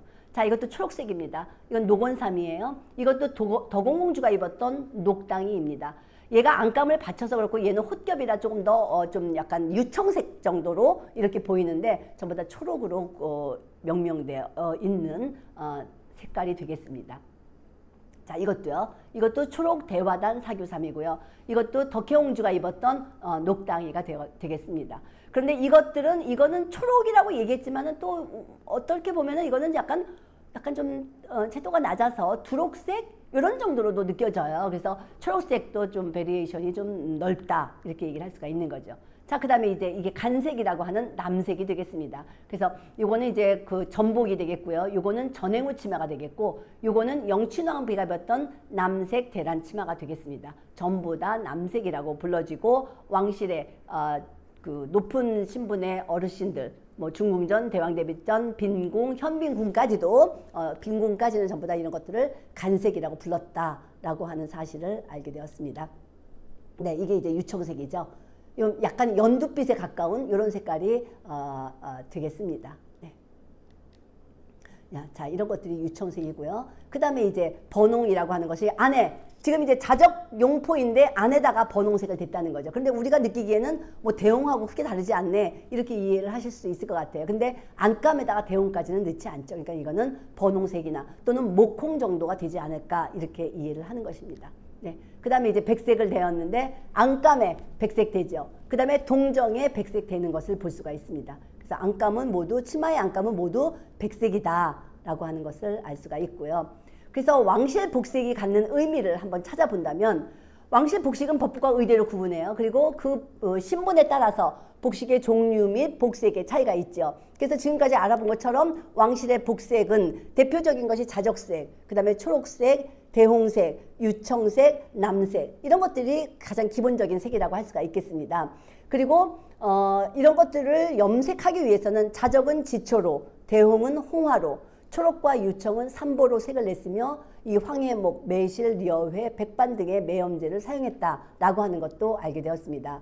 그 다음에 이제 또 하나 중요한 것이 백색은 우리 민족의 대표적인 색이에요. 우리를 백의 민족이라고 하는 것처럼 한국인의 정체성을 나타내는 색이 뭐냐라고 한다면 아마 백색이라고 이야기할 거예요. 그런데 그 백색이라고 하는 것도 왕실 발기에서 보면은요, 그 백색이 굉장히 좀 소색에서부터 아주 흰 화이트까지 다양한 것을 볼 수가 있는데 그런 다양함이 어디서 나오느냐 하면은 그것은 빨래 내지는 빨래를 하고 나서 햇볕에 말린 탈색 이런 것을 통해서 그 복색이 바뀌는 거거든요. 그래서 그런 흰색이 굉장히 다양하게 나타난다라고 하는 것들을 염두에 둘 필요가 있을 것 같습니다. 그래서 남성의 경우에는 받침옷인 바지 저고리를 비롯해서 과두, 액주름 등에서도 백의를 입었어요. 그리고 이런 백의는 소색에서부터 흰색까지 범주가 넓었다라고 하는 것을 이해하면서 우리가 외국인들이 예를 들어서 개항기에 우리나라에 왔던 외국인들이 백색이다 라고 얘기했을 때 그 사람들이 정말 정확하게 이해했어요. 우리나라의 백색은 소색에서부터 흰색까지 그 스펙트럼이 굉장히 넓다라고 이야기를 했습니다. 그게 바로 처음에 옷을 지어서 입었어요. 그리고 그래서 한번 빨아서 햇볕에 널고 또 빨아서 햇볕에 널고 그 다음에 풀 매겨서 뭐 다려서 다리미질해서 입고 이러면 점점 색깔이 바뀌는 거죠. 그리고 처음에는 목면으로 만들었는데 그것을 풀을 하고 다듬이질을 하고 그러면은 그것이 마치 목공단처럼 윤택이 흐르는 것을 느낄 수가 있습니다. 그러다 보니까 외국인들이 봤을 때 똑같은 흰색으로 느끼지 않았던 거죠. 그래서 우리나라 사람들이 흰색 옷을 입은 것을 보고 아, 조선은 늘 축제 같다, 생동감이 있다, 활기차다라고 이 얘기를 할 수 있었던 것 같습니다. 또 하나 제가 좀 이 백색에서 찾고 싶은 거는 왕실의 복식이 신분에 따라서 복색으로 굉장히 신분을 구분했지만 그 받쳐 입는 옷들은 전부 다 백색을 입는 것으로 봐서 오히려 백색이라고 하는 색은 평등한 색으로 이해해야 되지 않을까라고 하는 말씀을 드리면서 상방정례와 관한 이야기는 여기서 마치도록 하고 조금 쉬었다가 왕실 발기에 대해서 이야기하도록 하겠습니다. 감사합니다.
네, 네. 그러면은 이번에는 왕실 발기를 가지고 그 속에 담겨 있는 내용을 통해서 복식 문화를 좀 이해해 보도록 하겠습니다. 자, 그럼 먼저 이제 발기란 무엇인가 이거부터 이제 짚고 넘어가야겠는데요. 발기라고 하는 것은 사람이나 물건의 명칭 및 수량을 열거해 놓은 기록입니다. 한자어로 쓰면은 건기, 건건에다가 기록할 기자를 써서 건기라고 얘기를 하고요. 한글로 이야기할 때는 발기라고도 얘기하고 발기라고도 얘기를 하고 그 다음에 아래아 발기라고도 얘기를 하고요. 한자로 쓸 때는 건기, 단자, 발기, 물모 뭐 이런 종류로도 아주 다양하게 사용하고 있는 것을 볼 수가 있습니다. 자, 그러면은 이들 발기 자료에 담겨 있는 게 뭔지 한번 알아보도록 하려고 그러는데요. 왕실 발기의 종류를 주제별, 시대별로 좀 구분해 보면은요. 왕실 발기는 시대상으로 보면은 이 1881년과 아이고 죄송합니다.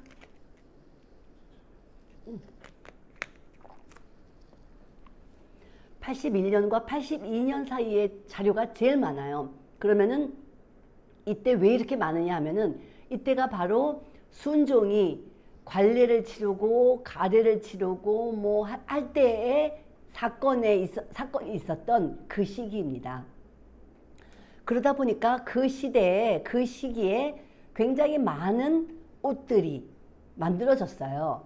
그리고 그 옷을 만들기 위해서 남겨놓은 기록들, 그 고문서가 많이 남아있는 것입니다. 또 하나 또 주제별로 좀 구분을 해보면요.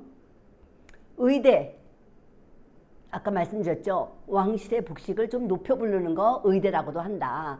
그리고 의복은 같은 옷이라도 대전이나 왕세자를 부를 때는 의대라고 하지만 그 아래 신분이 입었을 때는 의복이라고 한다. 라는 말씀을 드렸습니다.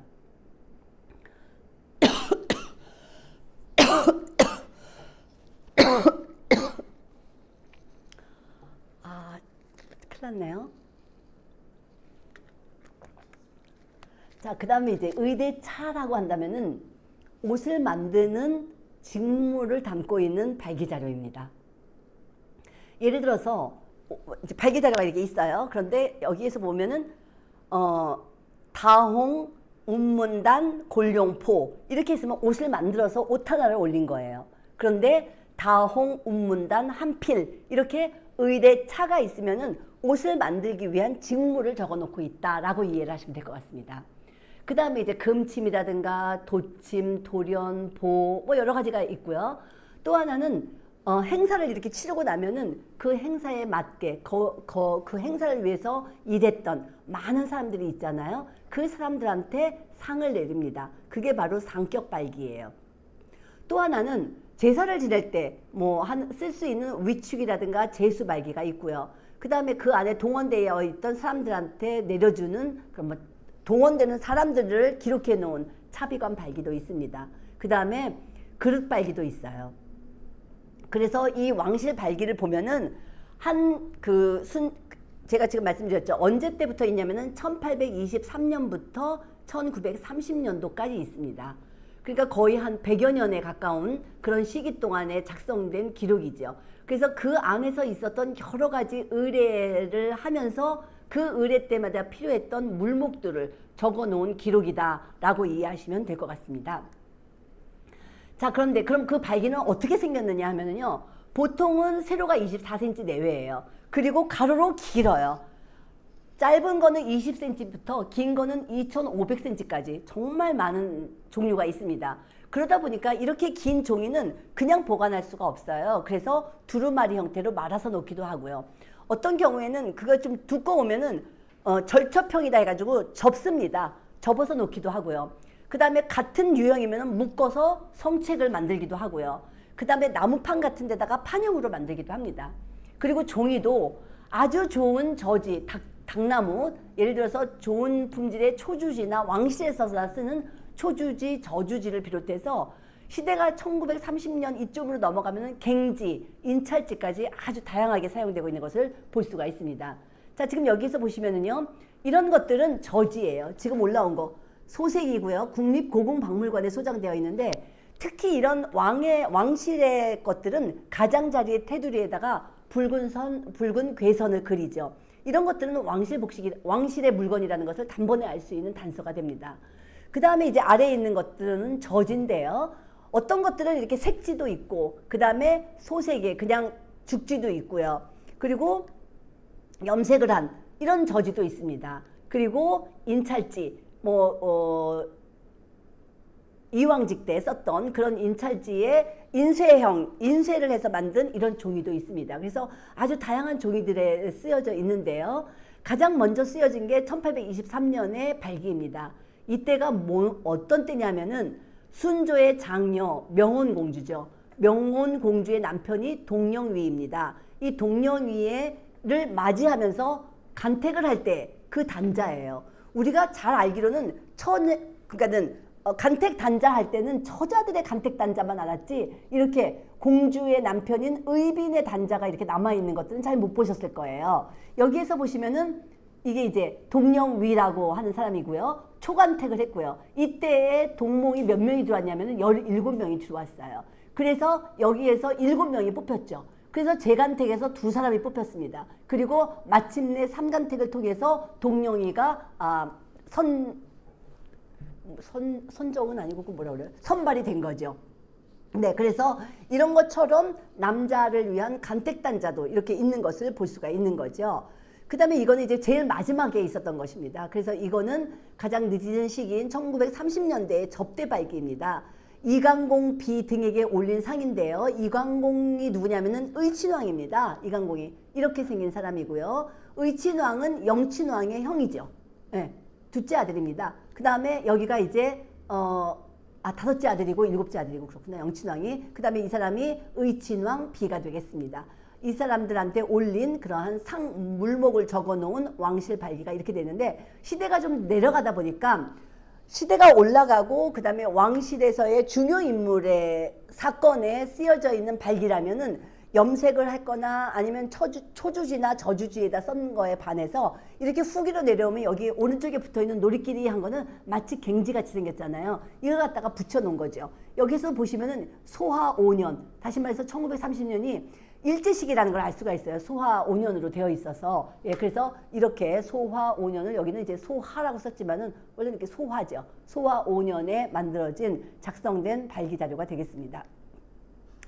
자, 이런 자료들은요, 주로 일생 의례를 다 다뤄요. 그래서 여기에서 보시면은 출생에서부터 죽었을 때까지의 발기 자료가 있는데, 출생 의례는 꼭 발기 자료에서만 보이는 건 아니고요. 이렇게 호산청 일기라고 하는 것들에서도 보입니다.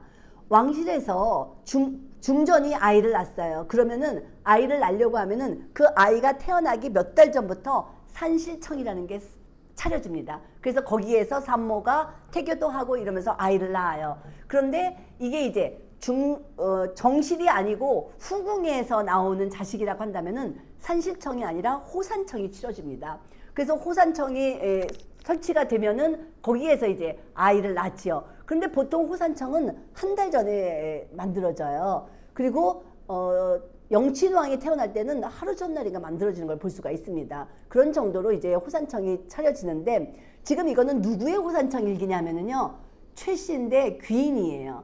최씨인데 수구이에요. 최씨인데 숙원입니다. 그러니까는 1693년에 숙원인 시절에 우리가 잘 아는 영조의 어머니잖아요. 숙빈 최씨. 숙빈 최씨가 숙원인 시절에 아이를 낳아서 이렇게 숙의로 승격이 되죠. 그 다음에 1698년에는 귀인으로 승격이 되는 것을 이렇게 볼 수가 있는 거죠. 이런 기록들이 왕실에 남아 있다는 것입니다. 그리고 이거는 이제 그 영춘왕을 낳을 때의 기록인 1897년에 호산청 일기인데, 이거는 호산청 소일기라고 이렇게 남아 있습니다.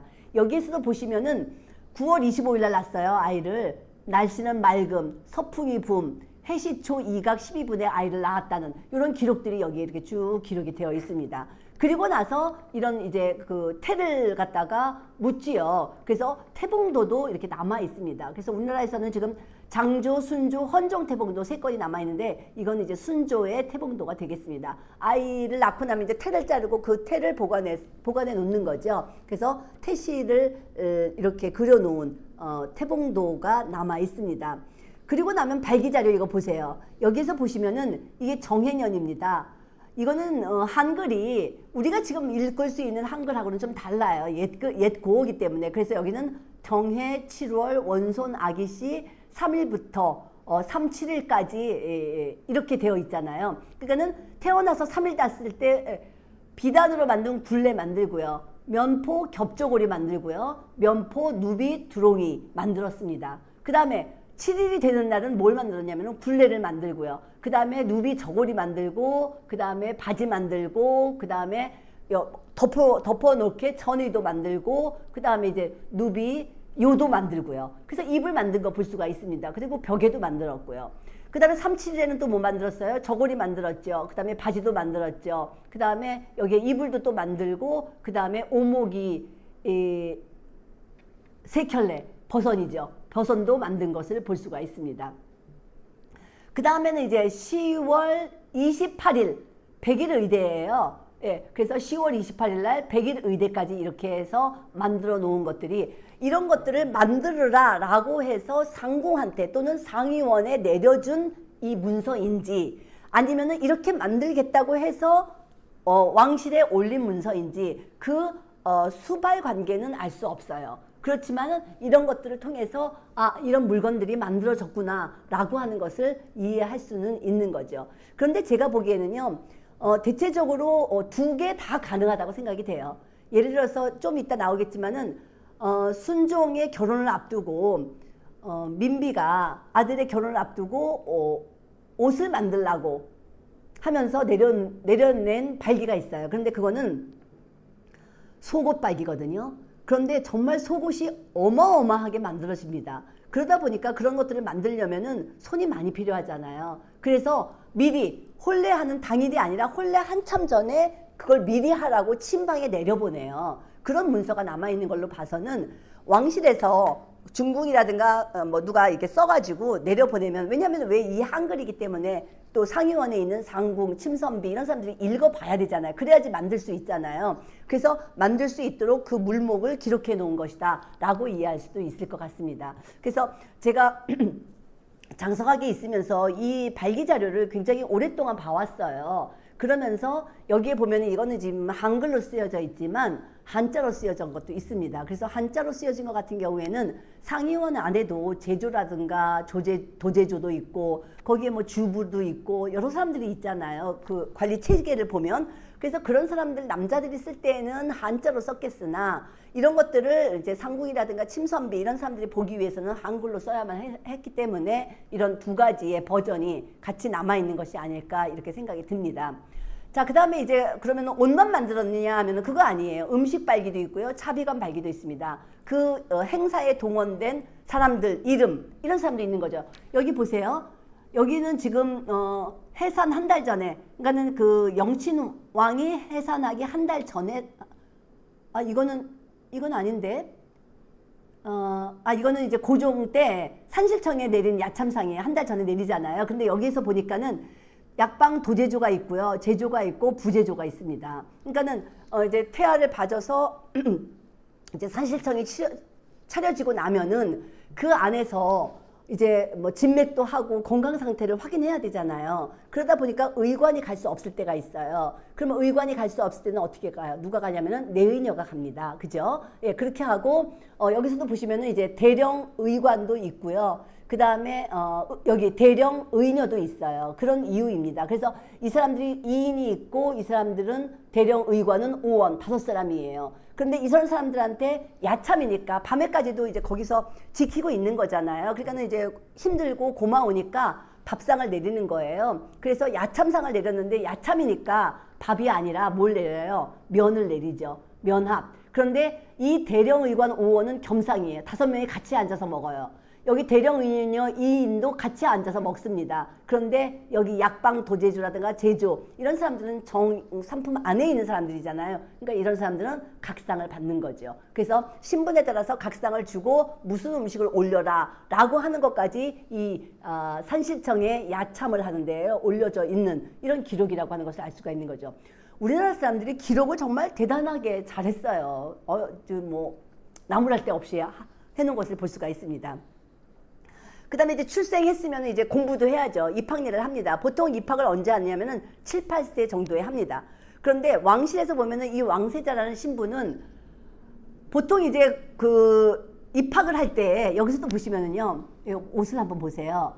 보통의 이제 왕세자의 옷을 우리가 왕세자도 옷을 뭐 입어요?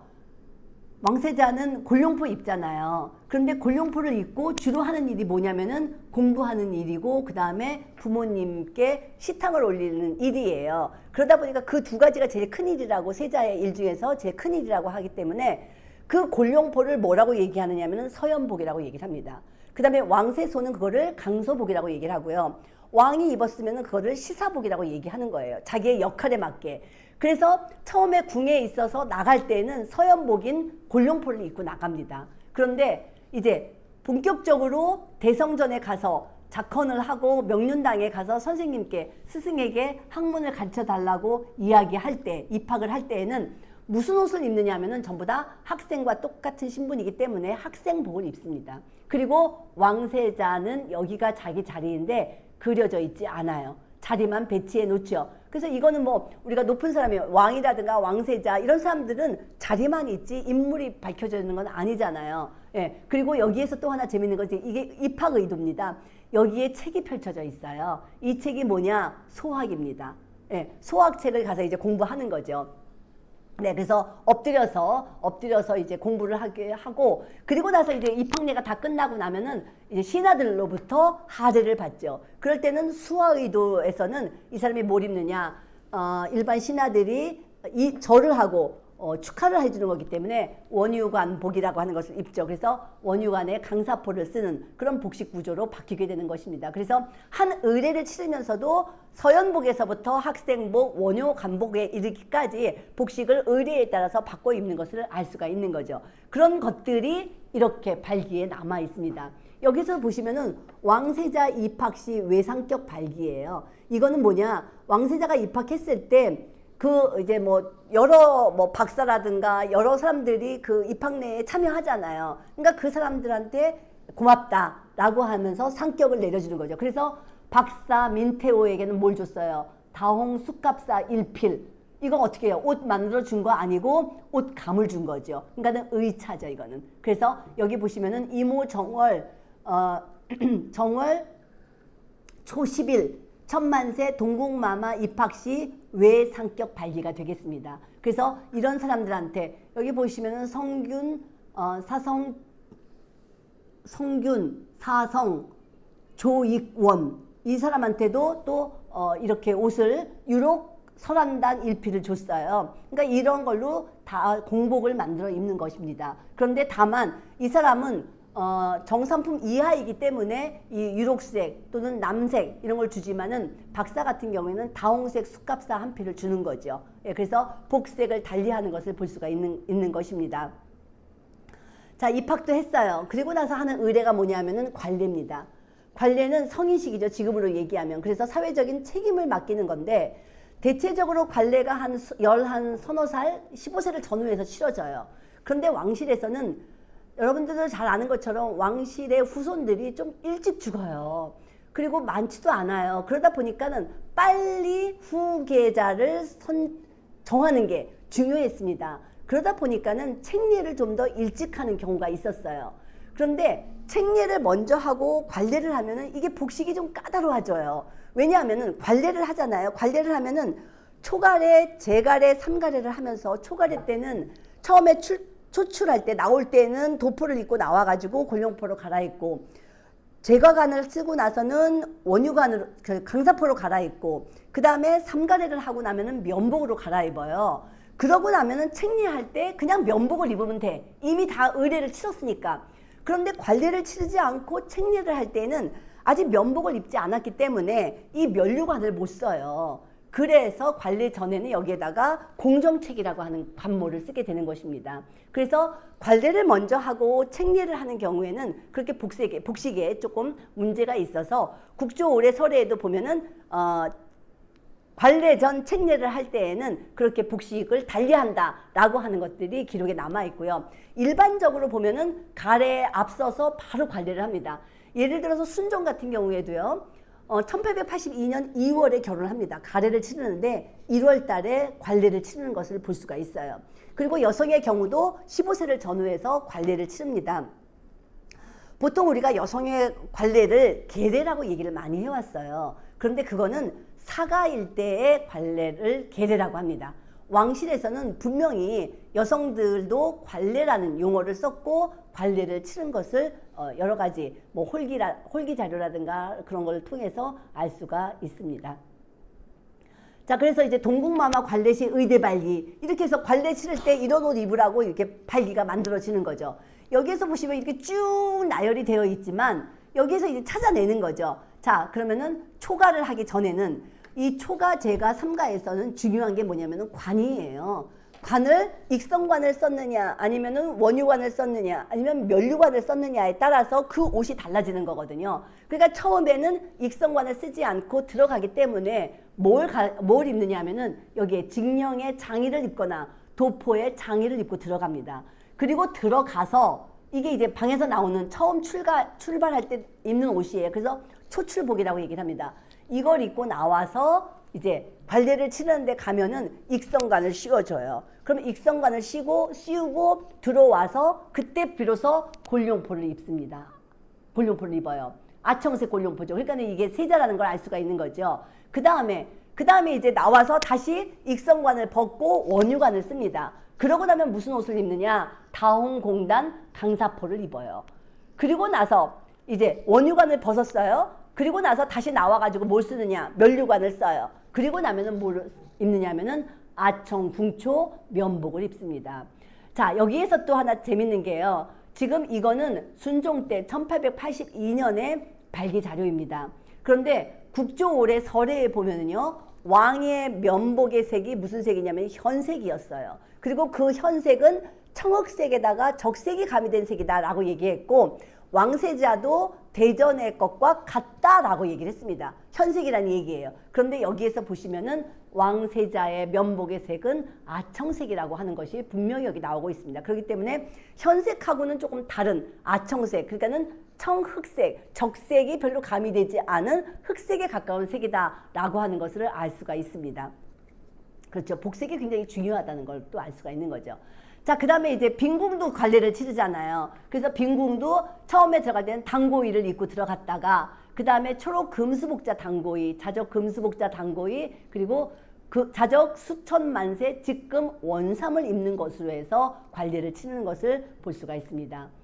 자, 그 다음에 이제 책례도 치러야 되는데 책례라고 하는 것에서 중요한 것은 이 사람을 왕세자로 또는 왕세자 빈으로 책봉하는 거예요.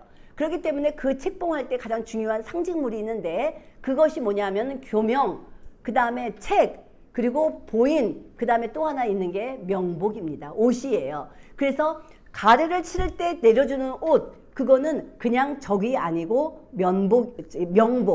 명복이라고 얘기를 해야 합니다. 그런데 그런 것들을 줄 때 이 교명이라고 하는 게 굉장히 중요한데 이게 이제 초본이에요. 이렇게 만들어 놓은 걸 보고 이렇게 짜는 거죠. 이렇게 짜서 여기다가 그 사람에 맞게 글씨를 쓰는 거예요. 그리고 여기에서도 보시면은 적색, 황색, 청색, 백색, 흑색 해서 오방 정색이 깔려 있고 여기에 용문이가 있고 여기에 교명이라고 하는 글자가 쓰여져 있는 것을 볼 수가 있습니다. 그리고 이 맨 마지막에는 시명지보가 찍혀서 이것이 임금이 내려주는 문서다라고 하는 것이 정해져 있는 겁니다. 그 다음에 보시면은 가장자리에 회장이 둘러져 있죠. 장황이 어떻게 되느냐면은 가장자리에 백색이 둘러져 있고 맨 마지막에는 남색 운문단이 둘러져 있어요. 그리고 그 백색 운문단이 있는 곳에는 비봉이 날아다니는 봉황이 이렇게 20개가 직조되어 있는 것을 볼 수가 있는 것입니다. 그게 요 본을 토대로 이렇게 만든 것이에요. 이거는 1847년 헌종 13년에 경빈 김씨에게 준 교명이 되겠습니다. 이게 책이죠. 이거는 죽책이에요. 이게 왕세자나 왕이나 이러면 이게 옥책이 됩니다. 그래서 이 만들어진 게 대나무가 아니라 이게 옥이 될 수가 있고요. 근데 이거는 이제 죽책입니다. 그 다음에 이제 여기에 보인이 있어요. 그래서 왕세자까지는 보라고 하고 그 이하는 인이라고 얘기를 하죠. 왕세자부터는 인이라고 하죠. 그래서 여기서 보시면은 국왕지 보인데 이거는 국왕지 보고요. 왕비지보, 왕세자인, 왕세자비지인 이렇게 되겠습니다. 그래서 보와 인은 왕이냐 왕세자 이하냐에 따라서 보와 인으로 구분되는 것을 알 수가 있습니다. 그러면은 그렇게 책봉될 때도 이런 발기가 남아있는 거죠. 이거는 1903년 황귀비, 영친왕의 생모죠. 귀인 엄씨라고 알고 있는 이 사람이 책봉을 받을 때 그때의 의복 발기입니다. 여기에서 보시니까는 여기 보세요.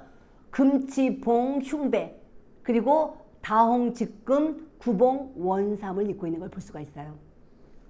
아까 상방정리에서 혹시 기억하는지 모르겠는데 그 원삼을 수의 이하만 입었던 걸 혹시 기억하세요? 아니 저기 세자빈 이하에서 수기가 원삼이 있었죠. 그래서 세자비는 초록색, 수기는 아청색을 입었던 거를 기억하신다면 이 황기비인데 어떻게 원삼을 입는가라고 이해하실 것 같아요. 저기를 입어야지. 그런데 여기에서 보시면은 이 원삼에 뭐가 딸려 있느냐면은요. 오색 금의단 후수 여기에 금환, 왜 금환수 있잖아요. 그 다음에 후망 그리고 폐옥 이렇게 다 갖추었기 때문에 이거는 일습으로 갖춰 입은 명복에 해당하는 옷입니다. 따라서 이거는 책봉할 때 준 명복이다. 원삼이지만 그것은 그냥 원삼이 아니라 대대복에 해당하는 옷이면서 이것이 명복으로서의 역할을 했다라고 이해를 하시면 좋을 것 같습니다.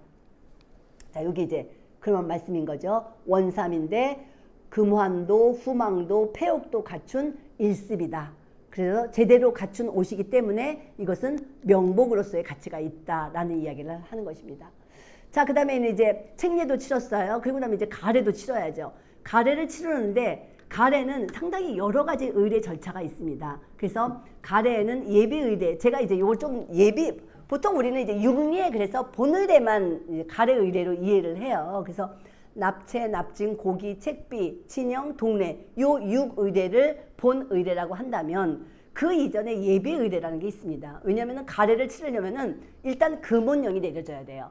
금혼령이 내려져서 뭐 세자비든 왕비든 맞이하려면은 그 연령대에 있는 처자들은 결혼을 하지 못하게 금혼령을 내리고 그리고 나서 삼간택이라고 하는 과정을 거쳐서 최종적으로 선발이 되고 그리고 나서 이제 본격적인 본의례가 이루어지고 의례를 다 치르고 난 다음에는 후속의례라고 그래서 대왕 대비전이라든가 이런 데 인사 가야죠. 그 다음에 사당에도 인사 가야죠. 그래서 조현례, 묘현례가 치러지는 것입니다.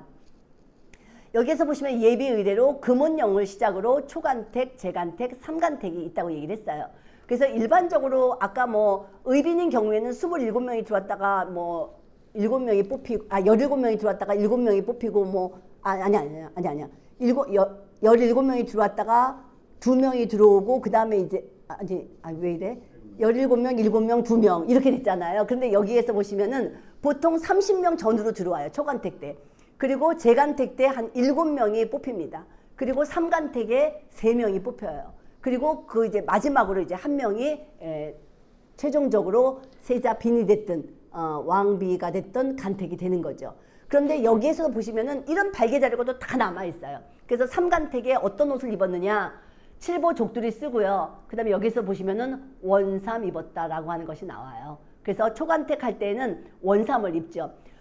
삼간택 할 때는 보통 이제 초간택 할 때는 처자들이 처음 들어오잖아요. 왕실에 보통 한 10살 막 전후에서 들어오니까 얘들이 이제 뭐 왕비가 되는 것이 또는 세자빈이 되는 것이 어떤 것이다라는 건지 모르고 궁궐에 놀러 가는 것처럼 아주 밝게 들어옵니다. 그러다 보니까는 제일 예쁜 옷, 제일 좋은 옷 입고 한껏 뽐내고 싶어 오는 거죠. 그런데 실질적으로 이런 간택령이 내리잖아요. 그러면 왕실에서는 간택에 들어오는 처자들은 주와 절을 넘어서 입지 못한다라고 하는 금지령이 내려요. 그래서 명주나 아니면 모시까지만 입을 수 있지 뭐 비단류 입을 수 없습니다. 그런데도 불구하고 얼마나 화려하게 입었는지 매번 금지령이 내려요.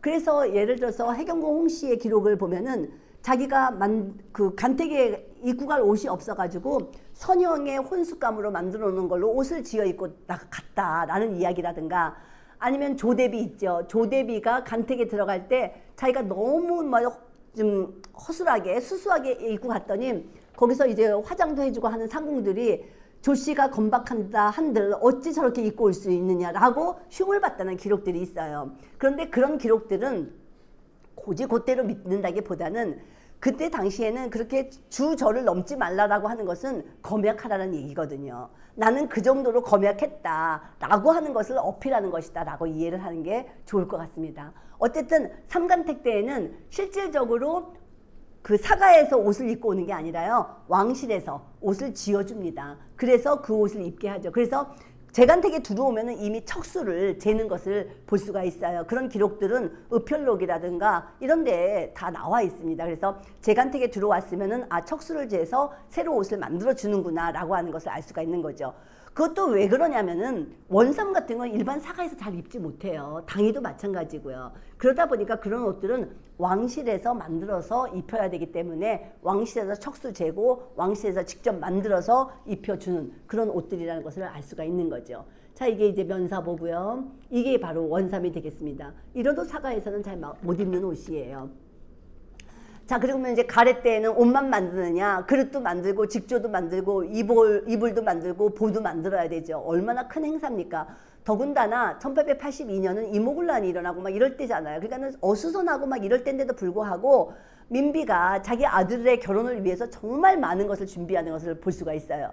제가 이 발기는 지금 이 화면이 작아서 좀 잘라와서 그렇지 이게 뭐 수십 센치가 넘어가는 거예요. 거기에 보면은 지금 여기에는 이게 금입니다. 금, 이불금, 그죠? 그 다음에 뭐 또 좀 더 넘어가면은 무슨 베개, 그 다음에 또 보자기죠. 엄청 많습니다. 여기서 보면은 남도류단 면금 2차 금, 이불 만들어준 걸 볼 수가 있어요. 그런데 여기를 통해서 이런 이불을 통해서 아, 이불이 어떻게 구성되어 있는구나 라고 하는 것을 알 수가 있어요. 예를 들어서 우리가 지금은 전부 다 이제 그 침대를 쓰니까 그냥 하나를 덮어 쓰는 것 뿐이잖아요. 근데 옛날에 제가 어렸을 때만 해도 이불을 보면은요, 겉에 있는 옷감 다르고요. 그 다음에 여기 깃이 다르고요. 그 다음에 안감으로 싸고 넘어오는 거 달라요. 그러니까 그게 옛날부터 조선시대 때부터 넘어오던 이불에 만들어지는 형태인 거죠. 그런데 그런 것들이 여기에 보면 나온다고요. 여기에 다홍색 도류단으로 령을 만들고 깃을 만들고요. 그 다음에 백도류단으로 동정을 만들고요. 그 다음에 안감은 백정주로 안감을 대고요. 이런 것들이 나오는 걸로 봐서 아, 왕실의 이불이 어떻게 생겼구나 라고 하는 그 형태를 이해할 수 있는 거죠. 자, 이것도 이제 그 누비로 만든 이불입니다. 이것도 양초록, 장원주, 재양, 갑은 겹이란 얘기예요. 천의니까 이거는 그 재앙이니까 쟁을 쳤다는 얘기죠. 빨래를 해서 풀을 먹여서 다듬이들을 해서 만들어 놓는. 그러니까는 이런 이불을 만든다는 게 얼마나 노동이 많이 들어가는지 알 수 없는 거죠. 정말 힘든 일이고 이런 것들을 뭐 수백 벌을 만드니까 이불을. 그러니까는 진짜 대단한 거죠. 근데 생각해 보면 뭐 이렇게 많이 만들어 이러지만 이런 뭐 옷 같은 거는요, 대체적으로 왕실의 사람들이 들어오면은 반사의대라고 그래가지고 선물로 옷들도 많이 줍니다. 그러다 보니까 그런 옷들을 좀 많이 만든 걸 볼 수가 있어요.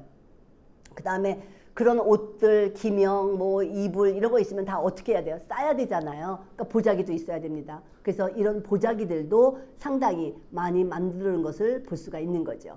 그 다음에 이제 마지막으로 상례인데요. 상례와 관련된 자료는 장성학에는 솔직히 별로 없어요. 그리고 경상대학교 고문원 도서관에 있는데요. 대체적으로 누구의 그 상례냐면은 고종과 명성 왕후 사망 이후에 마련된 조석상식 발기, 주달의 발기가 대부분을 차지합니다. 그리고 그 성빈 달의 발기, 상자 달의 발기 해가지고서는 그 관에다가 상자, 어디가 관이 이렇게 있으면 위아래를 표시해야 되잖아요. 그러니까 상자를 쓴 그런 발기 같은 거, 이런 것들이 쭉 남아있는 것을 볼 수가 있습니다. 그 다음에 이제 요게 이제 절일과 단일, 정조, 중삼, 단오, 추석, 동지에 올려놓은 발기 자료예요. 여기 또 고종과 순종의 의대 발기와 영친왕의 의복 발기인데요. 여기에서 보세요. 여기에 지금 황제라는 말은 없습니다. 황제라는 말은 없고 임금이란 말도 없어요. 근데 여기에는 동국 마마가 있습니다. 이게 누구냐? 순종이죠. 그 다음에 여기 아기씨가 있습니다. 아기씨가 누구냐면은 영친왕입니다. 그래서 이 고종은 뭘 입었느냐? 황운문 궁사 용포를 입었어요. 용포. 그죠? 그런데 동국마마는 어때요? 다홍색을 입었죠. 그리고 아기 씨는 자적색을 입었습니다. 그러니까 신분에 따라서 이렇게 용포의 색깔이 달라진 것을 알 수가 있는 거죠. 그리고 요것도 지금 색지도 노란색, 초록색, 분홍색 뭐 이렇게 가지고 쭉 연결된 걸 볼 수가 있어요. 그래서 이거는 이제 을사년, 단오날 이게 그렇게 읽어야 돼요. 을사, 단오, 두분마마 의대죠. 그리고 아기씨 의복입니다. 아까 말씀드렸죠. 왕과 왕세자까지는 의대라고 하지만 영친왕은 의복이라고 얘기를 한 거예요. 그래서 그 부르는 명칭도 좀 다르다는 것을 알 수가 있죠. 그리고 이 용포 안에는 쾌자하고 주의를 입었어요. 그런데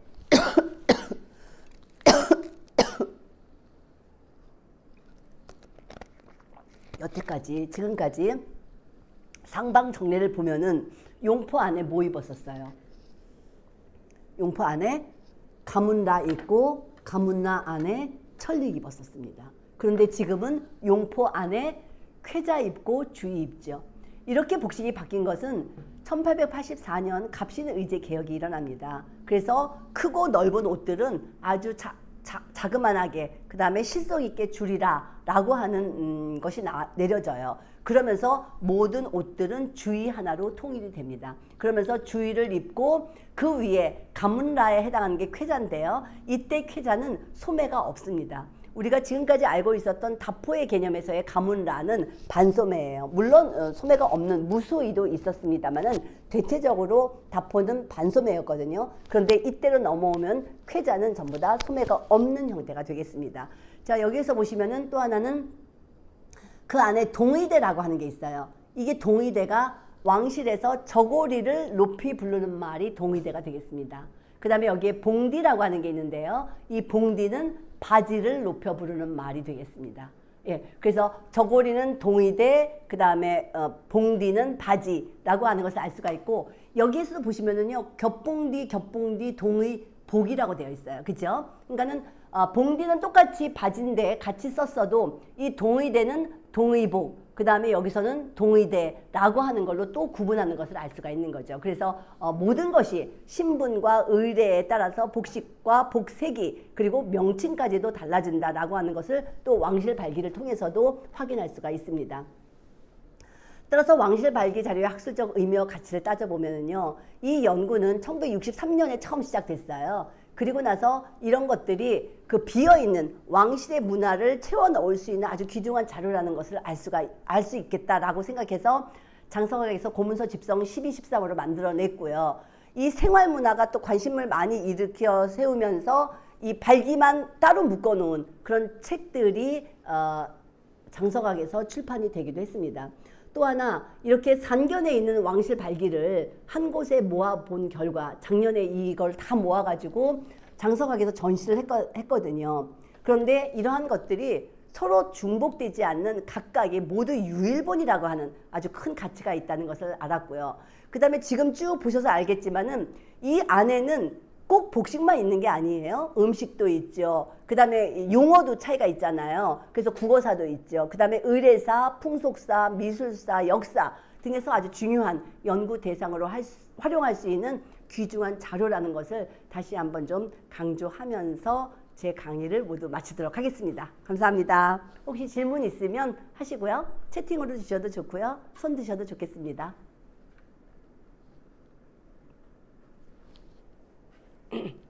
아유, 그냥 감기가 걸려서 목소리가 시원찮아서 너무 죄송했습니다. 널리 이해해 주세요. 없으면 저는 일어나겠습니다. 감사합니다.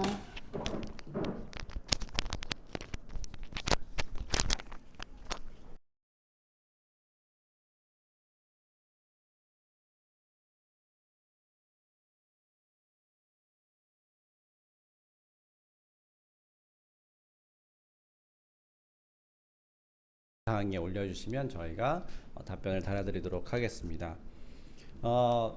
이민주 선생님께서 2시간 동안 아주 열정적으로 목소리도 잘 안 나오시는데 열정적으로 강의를 해주셨는데요. 이제 상방정례랑 그 다음에 왕실 발기라는 것이 조금 생소한 내용일 수 있는데 이것을 아주 쉽게 그리고 자세히 또 잘 설명을 해주셔서 아주 즐거운 시간이었습니다. 다음 시간에는 저희가 세계 기록 유산 승정원 일기라는 주제를 가지고 조계영 서울대 규장과 한국학연구원 책임연구원 선생님께서 강의를 해주시겠습니다. 오늘 이후에 설문조사 링크를 이제 문자로 보내드릴 건데요. 더 나은 교육을 위해서 꼭 설문조사에 응해 주시길 부탁드리고요. 다음 시간, 다음 주 수요일 2시에 뵙도록 하겠습니다. 감사합니다.